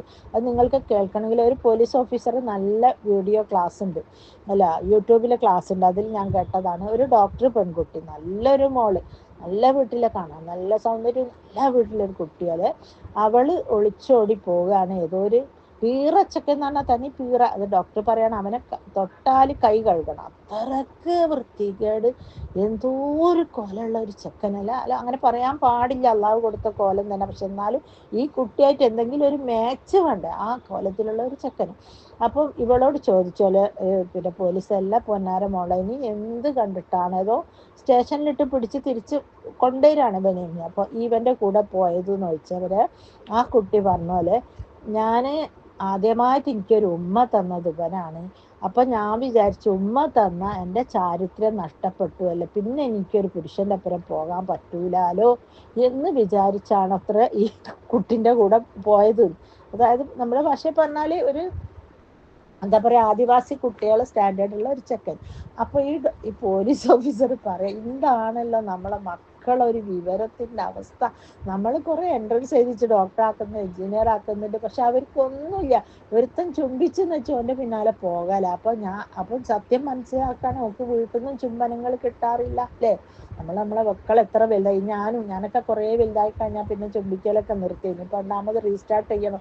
അപ്പം നിങ്ങൾക്ക് പറഞ്ഞു തരുമ്പോൾ അത് ഞാനും ചെയ്യണമല്ലോ അല്ലേ. അങ്ങനെ ഞാൻ ഉമ്മക്ക് ഉമ്മ കൊടുത്തൊക്കെ പഠിച്ചു, ഇനിയിപ്പോൾ മക്കൾക്ക് ഉമ്മ കൊടുത്തും കൂടെ ഒന്ന് പഠിക്കണം ഇൻഷാ അല്ലാ. അപ്പോൾ അത് കാരണമാണ്. അപ്പോൾ പോലീസ് എന്ന് ഭയങ്കര രസികൻ പോലീസാട്ടോ. അയാൾ പറയാം, ഞാൻ വേഗം ഒരു ഓട്ടോറിക്ഷ എടുത്ത് പോയി എൻ്റെ മോളെവിടെ ചോദിച്ച് ഓളങ്ങോട്ട് ഉമ്മ വെക്കടാ തുരുതുരാ ഉമ്മ. ഭാര്യ ചോദിച്ചു, എല്ലാ മനുഷ്യ രാവിലെ പോകുമ്പോൾ നിങ്ങൾക്ക് ഒന്നും ഇല്ലേന്ന് എൻ്റെ തലക്ക് റെഡി പോയി, ഓളെ പിടിച്ച് കുറേ ഉമ്മ ഓക്കും കൊടുത്തു അല്ലേ. അന്നേരം അവള് ചോദിച്ചാൽ ഇതെന്താ ഇത് കഥ. അന്നേരം പറഞ്ഞു, ഈ ഉമ്മ തന്നീലാന്ന് വിചാരിച്ചു ഇനി ആരെയും കൂടെ പോകണ്ടാന്ന് പറഞ്ഞിട്ട്. ഓള് പോയാലും എനിക്ക് ഇടങ്ങാറുന്നല്ലേ, വീട്ടിലെ പണികളൊക്കെ വെറുതെ എടുത്തു തരുന്നോളല്ലേ എന്ന് പറഞ്ഞിട്ട് ഭയങ്കര രസം. അപ്പൊ അതുപോലാണ് നമ്മളെ മക്കളെ കഥ. അപ്പൊ അവൾ എത്ര വലുതായാലും അവരെ കെട്ടിപ്പിടിക്കുകയും ഉമ്മ വെക്കുകയും അങ്ങനെ ഒരു ഫ്രണ്ട്ലി അറ്റാച്ച്മെന്റ് ആയിരിക്കണം മക്കളോട്. അപ്പൊ നിങ്ങൾ വിചാരിക്കും നമ്മളമ്മ നമ്മളോട് അങ്ങനെ ചെയ്തിട്ടില്ലല്ലോ, നമ്മളെ ചീത്ത പറഞ്ഞിട്ടുണ്ടല്ലോ, അടിച്ചിട്ടുണ്ടല്ലോ, ശകാരിച്ചിട്ട്. പക്ഷെ അതൊന്നും ഇപ്പം നടക്കൂല. ഇപ്പം കാലഘട്ടേ മാറി. നിങ്ങളൊന്ന് ആലോചിച്ച് നോക്കി, 10, 60, 70 വർഷങ്ങൾക്ക് മുമ്പുള്ള ആൾക്കാരാണെങ്കിൽ അറ്റാച്ച്ഡ് ബാത്റൂമിൽ ഇരുന്ന് ക്ലോസറ്റ് യൂസ് ചെയ്തിരുന്നോ, പൈപ്പിലെ വെള്ളത്തിൽ അല്ല ഷവർ പൈപ്പ് അങ്ങനെ സൗകര്യങ്ങൾ ഉണ്ടായിരുന്നോ, പിന്നെ ഗ്യാസ് അടുപ്പ് ഉണ്ടായിരുന്നു, അതൊന്നും ഇല്ല. പക്ഷെ ഇന്ന് അതൊന്നും ഇല്ലാണ്ട് നമുക്ക് ജീവിക്കാൻ പറ്റുമോ? നമുക്ക് പറ്റൂല. നമുക്ക് വീട്ടിൽ ആരും ഇല്ലെങ്കിലും വേണ്ടിയില്ല, ഗ്യാസ് അടുപ്പ് വേണം, ഫ്രിഡ്ജ് വേണം, TV വേണം, പിന്നെ മിക്സി വേണം, അങ്ങനെ കണ്ട എല്ലാ സാധനം. ഇപ്പോൾ അതും പോരാ അല്ലേ, ഇപ്പോൾ ഫ്രയർ വേണം, ഓവൺ വേണം, അതൊക്കെ വേണം. അതുപോലെ തന്നെ നമ്മുടെ മക്കളിലും ഒരുപാട് ചേഞ്ചസ് ഉണ്ട്. ഇതിനൊക്കെ നിങ്ങൾ റെഡിയാണ്. മുന്തിയ ഡ്രസ്സ് ഇടും, മുന്തിയ എല്ലാ കാര്യങ്ങളും മുന്തിയത്. ഇപ്പോഴത്തെ ഒരു കിടക്കൊക്കെ തന്നെ അബൌട്ട് 25,000 മേലോട്ടൊക്കെ ഉള്ള കിടക്കമ്മലൊക്കെയാണ് ഇപ്പോൾ എല്ലാവരും കിടക്കുന്നില്ലേ. പക്ഷെ മക്കളെ മാറ്റങ്ങൾ നിങ്ങൾ മനസ്സിലാക്കൂല, അത് നിങ്ങൾ അലോ ചെയ്യൂല, അംഗീകരിക്കൂല അല്ലേ. അതിനൊക്കെ നിങ്ങൾ എതിര് നിൽക്കൂ, പാടില്ല. ഇനി നമ്മളും മാറിയേ പറ്റൂലേ. ഒരു പോസിറ്റീവ് പാരന്റ് ആവണം നമ്മളെടുത്തുനിന്ന് മക്കൾക്ക് ലഭിക്കുന്നത്, എങ്കിലേ അവര് നന്നാവും. പിന്നെ ഇത് ക്ലാസ് കേൾക്കുന്ന ചിലരൊക്കെയും വിചാരിക്കും, അതൊക്കെ കുട്ടികളെ ഉമ്മമാര് ചെയ്തോട്ടെ, ഞാൻ വല്യമ്മല്ലേ, ഞാൻ ഗ്രാൻഡ് മദർ അല്ലേ. പക്ഷെ ഞാൻ കുട്ടികളെ ഗ്രാൻഡ് ചിൽഡ്രൻസിനോടൊപ്പമാണ് ഞാൻ താമസിക്കുന്നതെങ്കിൽ ഞാനും ഇത് പഠിച്ചേ പറ്റൂ. കാരണം എന്നോട് കൂടുതൽ അടുത്തിടപഴകുന്നത് എൻ്റെ പേരമക്കളായിരിക്കാം. അപ്പൊ അവരോടും ഞാൻ ഇതുപോലെ മുടി വാരരുത്, അങ്ങോട്ട് പോകരുത്, കണ്ണെഴുതരുത്, ഇങ്ങനെയൊക്കെ പറയുമ്പോൾ അവരെ ഒരു ശത്രുവായിട്ടായിരിക്കും അവരെന്നെ പിന്നെ പരിഗണിക്കുക അല്ലേ. അപ്പൊ അതുകൊണ്ട് ഈ ക്ലാസ് ഗ്രാൻഡ് പാരൻസ് അടക്കം കേൾക്കേണ്ടതാണ്. പിന്നെ ഈ സെക്ഷൽ ഡ്രൈവ് എന്ന് പറയുന്ന അവരിൽ വൈകാരികത വരും, അതുകൊണ്ടാണ് മുഖക്കുരു വരുന്നത്. അങ്ങനെ സെക്ഷൽ കോണ്ടാക്ട് ആൺകുട്ടികളായിട്ട് കൂടുതൽ ഇടപഴകാൻ ഇഷ്ടം. ആൺകുട്ടികൾക്ക് ഈ പ്രായത്തിലുള്ള പെൺകുട്ടികളോട് ഇങ്ങോട്ടും ഓപ്പോസിറ്റ് സെക്സിൽ ഭയങ്കര ഒരു തരം അട്രാക്റ്റീവ്. അതായത് നിങ്ങൾക്കറിയാം, കാന്തവും ഇരുമ്പും അടുത്ത് വെച്ചാൽ നമ്മൾ ആരും ഒന്നും ചെയ്തിട്ടില്ലെങ്കിലും ഇരുമ്പ് കാന്തത്തിനോട് ഓടിപ്പിടിക്കും അല്ലേ? അത് ഏത് വിവരമില്ലാത്ത ഒരു ഉമ്മക്കും കണ്ടാൽ അറിയാലോ, ഒരു കാന്തം ഇരുമ്പിന്റെ അടുത്ത് വെച്ചാൽ ഇരുമ്പിന്റെ കാന്തത്തിന്റെ അടുത്തേക്ക് ഓടിപ്പിടിക്കും. അതുപോലെയാണ് ഇപ്രായത്തിലുള്ള പെൺകുട്ടികളെ ആൺകുട്ടികളെ അവസ്ഥ. അതുകൊണ്ട് നമ്മൾ നല്ലോണം കെയർ ചെയ്തേ പറ്റൂലേ. പോകരുത് എന്ന് പറയരുത്, പ്രേമിക്കരുത് എന്ന് പറയരുത്, ഒരു അരുതും ഇവരോട് പാടില്ല. അതാണ് ഏറ്റവും വലിയ സങ്കടം അല്ലേ. മക്കളെ പഠിപ്പിക്കുമ്പോൾ മോളെ അങ്ങനെയല്ല ഇങ്ങനെയെന്ന് പറയാനിപ്പം പാടില്ല അല്ലേ. അങ്ങനെ ചെയ്യരുത് എന്നാണെങ്കിൽ പോലും മനസ്സിലേ അത് പറയാവൂ, പുറത്തേക്ക് പറയരുത്. പക്ഷെ അത് മോഡിഫൈഡ് ചെയ്തിട്ട് വേറെ ഏതെങ്കിലും രീതിയിൽ ആക്കി കൊണ്ടുവരണം. പിന്നെ മേക്ക് ദം ഫ്രണ്ട്സ്, അവരെ ഫ്രണ്ട്സിനെ പോലെ ആക്കുക അല്ലേ. ഭയങ്കര ഇൻറ്റിമസി അല്ലേ. ഹൗ ടു മേക്ക് ഇൻറ്റിമസി, എങ്ങനെയാണ് ഈ കുട്ടികളായിട്ട് ഇൻറ്റിമസി കീപ്പ് ചെയ്യാന്ന് ചോദിച്ചാൽ, അവർ ഇൻറ്റിമസി ലൂസായി പോകുമ്പോഴാണ് അവർ ഇങ്ങനെ പോവുക. അപ്പം എനിക്കറിയാവുന്ന ഒരാൾ ഇതുപോലെ ഒരു മോനെ, 3-4 കുട്ടികളുണ്ടെങ്കിലും മൂത്ത മോന് ഭയങ്കര ഇഷ്ടമാണ് മോനെ. ഹോർലിക്സ് കലക്കി കൊടുക്കുകയും നല്ലോണം നോക്കുകയും കുളിപ്പിക്കുകയും എല്ലാം ചെയ്യും. പക്ഷെ ഒരിക്കലും ഉമ്മൻ്റെയും മോൻ്റെയും ജാതകം മാച്ചല്ല. ഉമ്മ പറയുന്ന മോനും ഇഷ്ടാവില്ല, മോൻ പറയുന്ന മോനും ഇഷ്ടാവില്ല, ഉമ്മക്കും ഇഷ്ടാവില്ല. അങ്ങനെ ഇവർ തമ്മിൽ, എന്നാലും അവർക്ക് മോനോട് ഭയങ്കര ഇഷ്ടമാണ്. പക്ഷെ ഈ ഇഷ്ടം അവനറിയാം. പക്ഷെ ഒരിക്കലും അവർ നല്ല രീതിയിൽ ടേംസിൽ വർത്താനം ഒരാഴ്ച നല്ലോണം നിന്നാൽ പിന്നെയും കുറേ ദിവസം അങ്ങനെ കളിച്ച് ഈ കുട്ടി എന്താ ചെയ്തതെന്ന് വെച്ചാൽ പുറത്ത് പോയിട്ട് പിന്നെ ലവ് അഫെയറിൽ കുടുങ്ങി കല്യാണം കഴിച്ചു. അപ്പോൾ അതും നമുക്ക് ഇഷ്ടമാകുന്നില്ല അങ്ങനെ. അപ്പോൾ അങ്ങനെയുള്ള കുട്ടികളിലാണ് ഈ ലവ് ടെൻഡൻസി കൂടുന്നത്. കാരണം വീട്ടിലെയും അവരെ ഇഷ്ടത്തിനും അവരുടെ താല്പര്യം, ഇപ്പോൾ അവർ പറയുന്ന ഇഷ്ടങ്ങളും താല്പര്യങ്ങളും നമുക്ക് ഒരിക്കലും അപ്രൂവ് ചെയ്യാൻ പറ്റാത്തതായിരിക്കും, അംഗീകരിക്കാൻ പറ്റൂല, അത്രയും മോശമായിരിക്കും. പക്ഷെ എന്നിരുന്നാലും നമ്മളിതിപ്പോൾ തൽക്കാലം ഞാൻ പറഞ്ഞല്ലോ, എന്തും നോ പറഞ്ഞാൽ അത് ചെയ്യാനുള്ള ടെൻഡൻസിയാണ്. നോ പറഞ്ഞിട്ടില്ലെങ്കിൽ അവർ ചെയ്യുകയില്ല അല്ലേ. ഇപ്പോൾ ഉദാഹരണമായിട്ട് ഒരു കുട്ടി ഇങ്ങനെ വല്ലാണ്ട് ടി വി കണ്ടിരിക്കുക, ടി വി പഠിക്കുകയെന്ന് പറയുമ്പോൾ ടി വി പൂട്ടുകയില്ല, പഠിക്കുകയില്ല അല്ലേ. അന്നേരം ഇങ്ങനെ പോയിരുന്ന് തല വാടിക്കൊടുത്ത് തല നോക്കിക്കൊടുത്ത്, നല്ല പേനുണ്ടല്ലോ എൻ്റെ തലയിൽ, ഇനി ഈ ആഴ്ച തല വാടിയിട്ടൊന്നുമില്ല, അങ്ങനെയൊക്കെ പറഞ്ഞ് ഐഡിയ കൂടെ പറയാം. മൂത്ത കുട്ടീനെ പറഞ്ഞ് ചോറ് കളിപ്പിക്കേ, ചോറെടുത്ത് വെച്ചേതാ മോനെ, ഇവൻ ഇതാ വരാൻ പോകണം, ഇവനും കുട്ടിക്കട്ടോ തിന്നാൻ അങ്ങനെ. അപ്പം അങ്ങനെ പറയുമ്പോൾ അവന് അത് നോ അവിടെ വന്നില്ല അല്ലേ. ടി വി പൂട്ട് വന്നില്ല, പഠിക്കുക വന്നില്ല അല്ലേ. അത് കഴിയും. എന്നിട്ട് ഭക്ഷണം കഴിച്ച് കഴിഞ്ഞിട്ട് ഇന്നത്തെ ചോറ് എങ്ങനെ ഉണ്ടായിരുന്നു, ഇഷ്ടമായിരുന്നു, എനിക്ക് ഇഷ്ടമുള്ളത് കൊണ്ടാണ് ഞാൻ മുട്ട പൊരിച്ചത് അല്ലെങ്കിൽ ചെമ്മീനും മാങ്ങയും കറി വെച്ചത്, എനിക്ക് മാങ്ങ വലിയ ഇഷ്ടമല്ല, അതുകൊണ്ടാണ് ഞാൻ വെച്ചത്. അപ്പോൾ അവിടെയൊക്കെ എന്തായി, ഒരു ലവ്ലി എഫെക്ഷൻലി, അതായത് കുട്ടികളോട് ഒരു സ്നേഹത്തോടു കൂടി ഒരു താല്പര്യത്തോടു കൂടിയുള്ള പറയില്ല. അപ്പോൾ കുട്ടിക്ക് ഇഷ്ടമാവും. ചില കുട്ടികൾക്ക് ഈ നാരങ്ങ മാങ്ങ ഉപ്പിലിട്ടതൊക്കെ ചാലിച്ച് ചോറ് തിന്നാൻ ഭയങ്കര ഇഷ്ടമായിരിക്കും. അപ്പം അങ്ങനത്തത് എന്തെങ്കിലുമൊക്കെ ഉണ്ടെങ്കിൽ നമ്മൾ എന്താക്കണം, അത് കുട്ടിയൊക്കെ അത് ഉണ്ടാക്കി വെച്ചു കൊടുക്കുക. എന്നിട്ട് തിന്ന് കഴിഞ്ഞിട്ട് വെച്ച് കഴിഞ്ഞാൽ അടുത്ത പരിപാടി എന്താ സാറേ അങ്ങനെ ചോദിക്കാം. പോയി പഠിക്കുന്നല്ല പറയുന്നത്, അടുത്ത പരിപാടി എന്താ സാറേ, ഭക്ഷണം കഴിച്ചിട്ട് എന്താ പരിപാടി. അപ്പൊ കുട്ടി ഉടനെ പറയും പഠിക്കുക. നമ്മൾ പഠിക്കുന്നതാണെങ്കിലോ പഠിക്കൂല, മനസ്സിലായില്ലേ. അങ്ങനെ. പിന്നെ അടുത്ത പുരയിലെ മറ്റുള്ള കുട്ടികളായിട്ട് കമ്പയർ ചെയ്യരുത്. പക്ഷെ കമ്പയർ ചെയ്യേണ്ട, പക്ഷേ പഠിക്കാതെ ഇരുന്നിട്ട് പലതും സംഭവിച്ച മോശമായി പോയ, പിന്നെ അങ്ങനെ ഡ്രഗ്സിലും ഇതിലൊക്കെ പെട്ട് മോശമായി നടക്കുന്ന ആൾക്കാരിലേക്ക് ഇങ്ങനെ ഇടയ്ക്കൊന്ന് പണ്ടത്തെ ഉമ്മമാരെ പോലെ തലയൊക്കെ വാരിക്കൊടുത്ത് നോക്കിക്കൊടുത്ത് അന്നേരം അങ്ങനത്തെ സ്റ്റോറീസൊക്കെ പറയുന്നത് നല്ലതാണ്. അവരുടെ മനസ്സിൽ അതൊക്കെ ഒരു നെഗറ്റീവ് ഫീഡ്ബാക്സ് ആയിട്ട് കിടക്കും. അങ്ങനത്തെ അയാളെ അപ്പോൾ നമുക്ക് അറിയുന്ന ഏതെങ്കിലും ഒരു പരിചയമുള്ള ഒരു കാക്കനെ പണ്ടൊക്കെ പല എന്തെല്ലോ പേരുകൾ നിക്കഡ് നെയിംസ് ഇട്ട് വിളിക്കും. നമ്മളെ എന്തല്ലോ ഉമ്മയൊക്കെ പറയുന്നൊക്കെ പണ്ടത്തെ ആൾക്കാർക്ക് എന്തൊക്കെയോ പേരുകൾ, അങ്ങനത്തെ ആൾക്കാരൊക്കെ നമ്മൾ ചൂണ്ടിക്കാട്ടി സംസാരിക്കുമ്പോൾ ശരിയാ അയാളൊരു ശരിയില്ലല്ലേ, ഞാൻ അതുപോലെ ആയിപ്പോവും പഠിക്കായിട്ട്, ആ പുരയിലെല്ലാവരും നല്ലോണം പഠിക്കുക, നീ പഠിക്കുന്നല്ല പറയണ്ട കേട്ടോ, ആ വീട്ടിലെല്ലാവരും നല്ലോണം പഠിക്കുന്ന, അതിലൊരു മോശക്കല്ലേ ഈ കാണുന്നില്ല കള്ളും കുടിച്ചതിൽ നടക്കുന്ന അയാൾ എന്തായെന്ന് വെച്ചാൽ അയാൾ ഇതുപോലെ ഭക്ഷണം കഴിക്കൂല ഇതല്ലോ അങ്ങനെയൊക്കെ പറഞ്ഞു കൊടുക്കുമ്പോൾ ആ കുട്ടീൻ്റെ മനസ്സിൽ അങ്ങനെ ഒരു തോട്ട് ക്രിയേറ്റ് ചെയ്യും.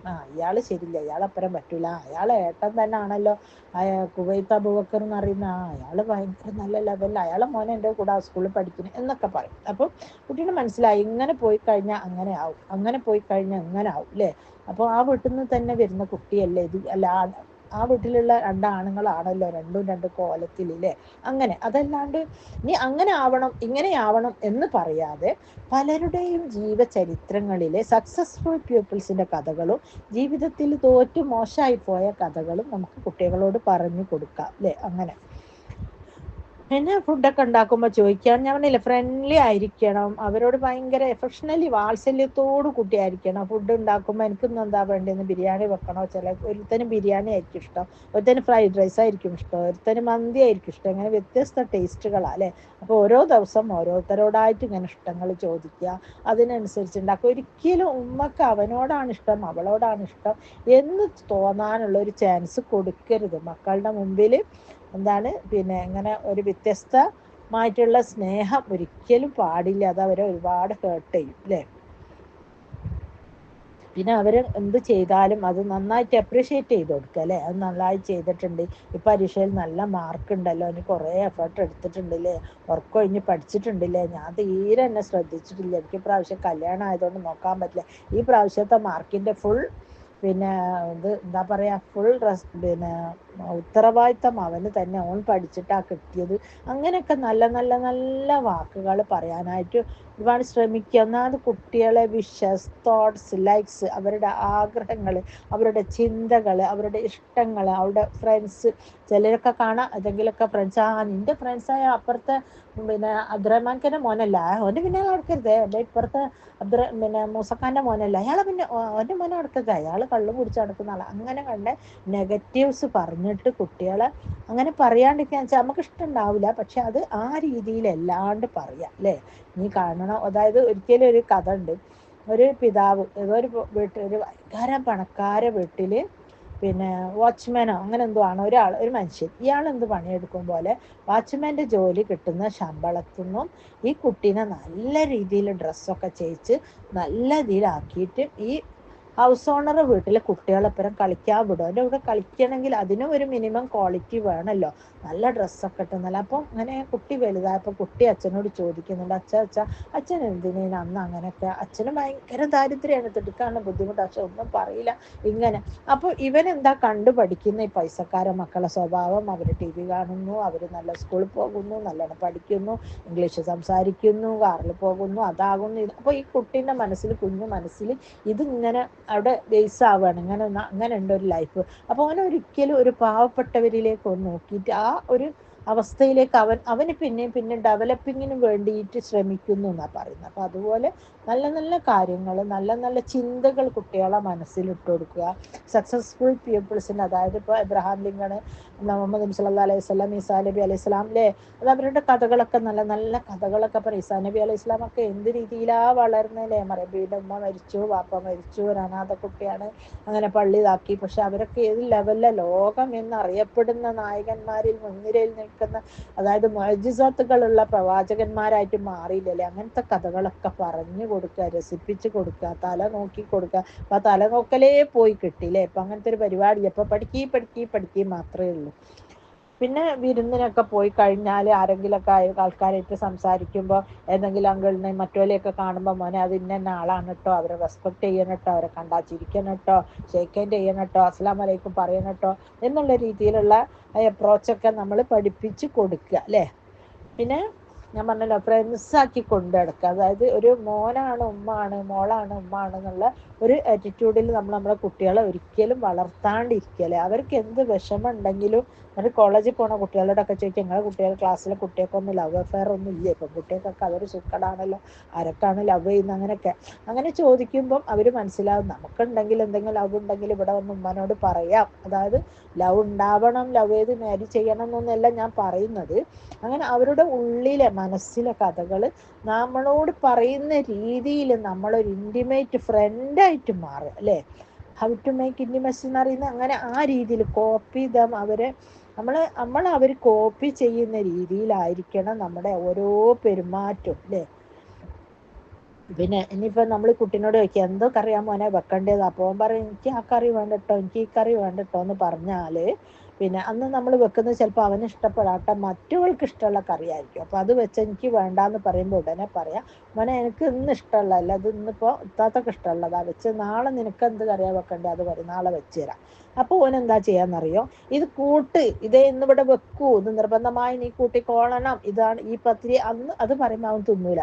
പക്ഷെ ഇത് ഇന്ന് ഇത്താത്തക്ക് വേണ്ടി വെച്ചു, ഞാനിത് കഴിക്കട്ടെ, നാളെ എനിക്ക് വേണ്ടി ഇഡ്ഡലിയും സാമ്പാറും ഉണ്ടാക്കും ഉമ്മ, അന്നേരം എനിക്കത് കഴിക്കാം എന്നുള്ള ഒരു തോട്ട് പാറ്റേൺ കുട്ടീൻ്റെ മനസ്സിൽ വരും അല്ലേ. അതല്ല നമ്മൾ വാശി പിടിച്ച് ഇത് കഴിക്കണം, അത് വേണമെങ്കിൽ തിന്നാൽ മതി, അല്ലെ പോയിക്കോ, അങ്ങനെയൊക്കെ പറഞ്ഞ് കഴിയുമ്പോൾ തന്നെ ആ ഒരു ടോണും ആ ഒരു സ്വഭാവവും ഒരു ആംബിയൻസും ഒക്കെ മാറി അല്ലേ. അങ്ങനെ പിന്നെ നമ്മളെ വീട്ടിൽ പല കാര്യങ്ങളും ചെയ്യുമ്പോഴൊക്കെ അവർ അഭിപ്രായമായിട്ട് വരുമ്പോൾ, ഇവിടെയൊക്കെ പിന്നെ റിന്യൂ ചെയ്യുമ്പോഴൊക്കെ അമ്മ അവിടെ ബാത്റൂം ഇതാക്കണം, ഇവിടെ ഇതാക്കണം, എനിക്ക് അയിറ്റ കട്ടിൽ വേണം, ഇറ്റ അലമാരി വേണം എന്നൊക്കെ പറയുമ്പോൾ നമുക്ക് ചിലപ്പോൾ സാമ്പത്തിക ഫിനാൻഷ്യൽ പിന്നെ പ്രോബ്ലം ഉള്ളത് കൊണ്ട് നമുക്കതൊന്നും ചെയ്യാൻ പറ്റുന്നുണ്ടാകൂല. എന്നാൽ ഇൻഷാ അല്ലാഹ് അപ്പനോട് പറയുന്നത്, എനിക്ക് ഇറ്റ കട്ടിലാ വേണ്ടിയതല്ല, എൻ്റെ അലമാരി എവിടാ വേണ്ടി, നീയും താത്തയും കൂടെ ഒരു റൂം കിടക്കുമോ, അങ്ങനെയൊക്കെ ചോദിച്ചിട്ട് നമുക്ക് പറ്റുന്നുണ്ടാവില്ല. കാരണം ഇവർ പറയുന്ന ടൈപ്പ് കട്ടിൽ വാങ്ങാനോ അലമാരി വാങ്ങാനോ എന്നുള്ള പക്ഷെ നമ്മളെ കയ്യിൽ ഉണ്ടാകൂല. എന്നിരുന്നാലും അവനെ നമ്മൾ കൺസിഡർ ചെയ്യുന്നു, പരിഗണിക്കുന്നു, അവൻ വീട്ടിലെ വലിയൊരാളായിട്ട്. പ്രത്യേകിച്ച് ടീനേജ് കുട്ടികളെ നമ്മൾ നിങ്ങൾ കണ്ടിക്കണോന്നറിയില്ല, ശ്രദ്ധിച്ചിക്കണോന്നറിയില്ല, ടീനേജ് കുട്ടികൾ കണ്ണാടിൻ്റെ മുമ്പിൽ ഒന്ന് രണ്ട് തോളം ഉയർത്തിയിട്ട് ഒരു ഇങ്ങനെ ഒരു കളി ഉണ്ട്, അങ്ങോട്ടും ഇങ്ങോട്ടും കണ്ടാ ചിരി വരും. അതൊക്കെ എന്തിൻ്റെ നല്ല, അവർക്കൊരു കുളൂസാണ്, ഞാൻ ആരൊക്കെ ആയി. കാരണം ഞാൻ പറഞ്ഞില്ല, അവരെ ഉള്ളിലുള്ള ടെസ്റ്റോസ്റ്റിറോൺ എന്ന് പറഞ്ഞ ഹോർമോൺസ് ആണ് അവരെ കൊണ്ട് ഇങ്ങനെ കളിപ്പിക്കുന്നത്. അപ്പം നമ്മളത് വകവെച്ച് കൊടുത്തേ പറ്റൂ അല്ലേ. കഴിഞ്ഞ ക്ലാസ്സിൽ ഞാൻ സൂചിപ്പിച്ച പോലെ നമ്മൾ ആ കുട്ടികൾ, ഒരു 16 വയസ്സായ മോനെ ഇത്താത്തൻ്റെ കുട്ടികളെ കൂടെ കളിക്കും, നമ്മളേക്ക് ഇത് എന്താണിത്, ഇനി ഇപ്പോഴൊക്കെയുള്ള കുട്ടിയാ, ഇനി ആ ചെറിയ മക്കളെപ്പുറം കളിക്കുക, അതിൻ്റെ കാലം കൂടെ ഒത്തിക്കാളെന്ന് പറയും അല്ലേ. ഇനി പിന്നെ വേറെ ഏതെങ്കിലും ഒരു സദസ്സിൽ നമ്മൾ വലിയമ്മമാരല്ലോ ഇരുന്ന് സംസാരിക്കുമ്പോൾ അവിടെ വന്നിട്ട് ഉമ്മ വന്നിട്ട് എന്താ പിന്നെ നമുക്ക് നാളെ അവർ വിരുന്നാർ വരുമ്പോൾ മറ്റേ ഇളന്നിൻ്റെ പുഡിങ് ഉണ്ടാക്കല്ലേ, എന്തെങ്കിലുമൊക്കെ ഒരു അഭിപ്രായമായിട്ട് കുട്ടിക്ക് അതായിരിക്കും ഇഷ്ടം. ഇതിന് വലിയോലെ പിന്നെ സംസാരിക്കുന്നിടത്ത് അതൊക്കെ നമ്മൾ തീരുമാനിക്കില്ല. അങ്ങനെ അതാണ് ഐഡൻറ്റിറ്റി ക്രൈസിസ് എന്ന് പറയുന്നത്. കുട്ടി ആകെ വിഷമത്തിലാവും, ഞാൻ എന്ത് സ്വീകരിക്കണം, ഞാൻ വലുതായിട്ടില്ല, അമ്മല്ല പറയുന്നത് വലുതായിട്ടില്ല, കുട്ടികളെപ്പുറം കളിക്കുകയെന്ന് ചെറുതുമല്ല. അപ്പോൾ ഇത് രണ്ടുമല്ലാത്ത കോലത്തിൽ ആ സമയത്ത് വേറെ ഒരു പ്രശ്നം എന്താ വെച്ചാൽ ഡ്രസ്സും സൂട്ടായത് കിട്ടില്ല. 10 to 15 ഏജസിൻ്റെ ഉള്ളിൽ ഡ്രസ്സും ഷൂസും ചെരുപ്പും ഒക്കെ കിട്ടാനും ബുദ്ധിമുട്ടാണ് അല്ലേ. അപ്പോൾ ഒരു ഐഡൻറ്റിറ്റി ക്രൈസിസ് ഉള്ളൊരു സമയമാണ്. അപ്പോൾ അവരെ ക്രൈസിസിലാക്കരുത് നമ്മളില്ലേ. ക്രൈസിസ് എന്ന് പറഞ്ഞാൽ വിഷമത്തിൽ ബുദ്ധിമുട്ടിലാക്കരുത്. നമ്മൾ അവരെ അംഗീകരിച്ചു, നമുക്ക് അവരോട് ഇഷ്ടമാണ്, അപ്പോൾ അവർ ചെയ്യുന്നതൊക്കെ നല്ലതാണ്.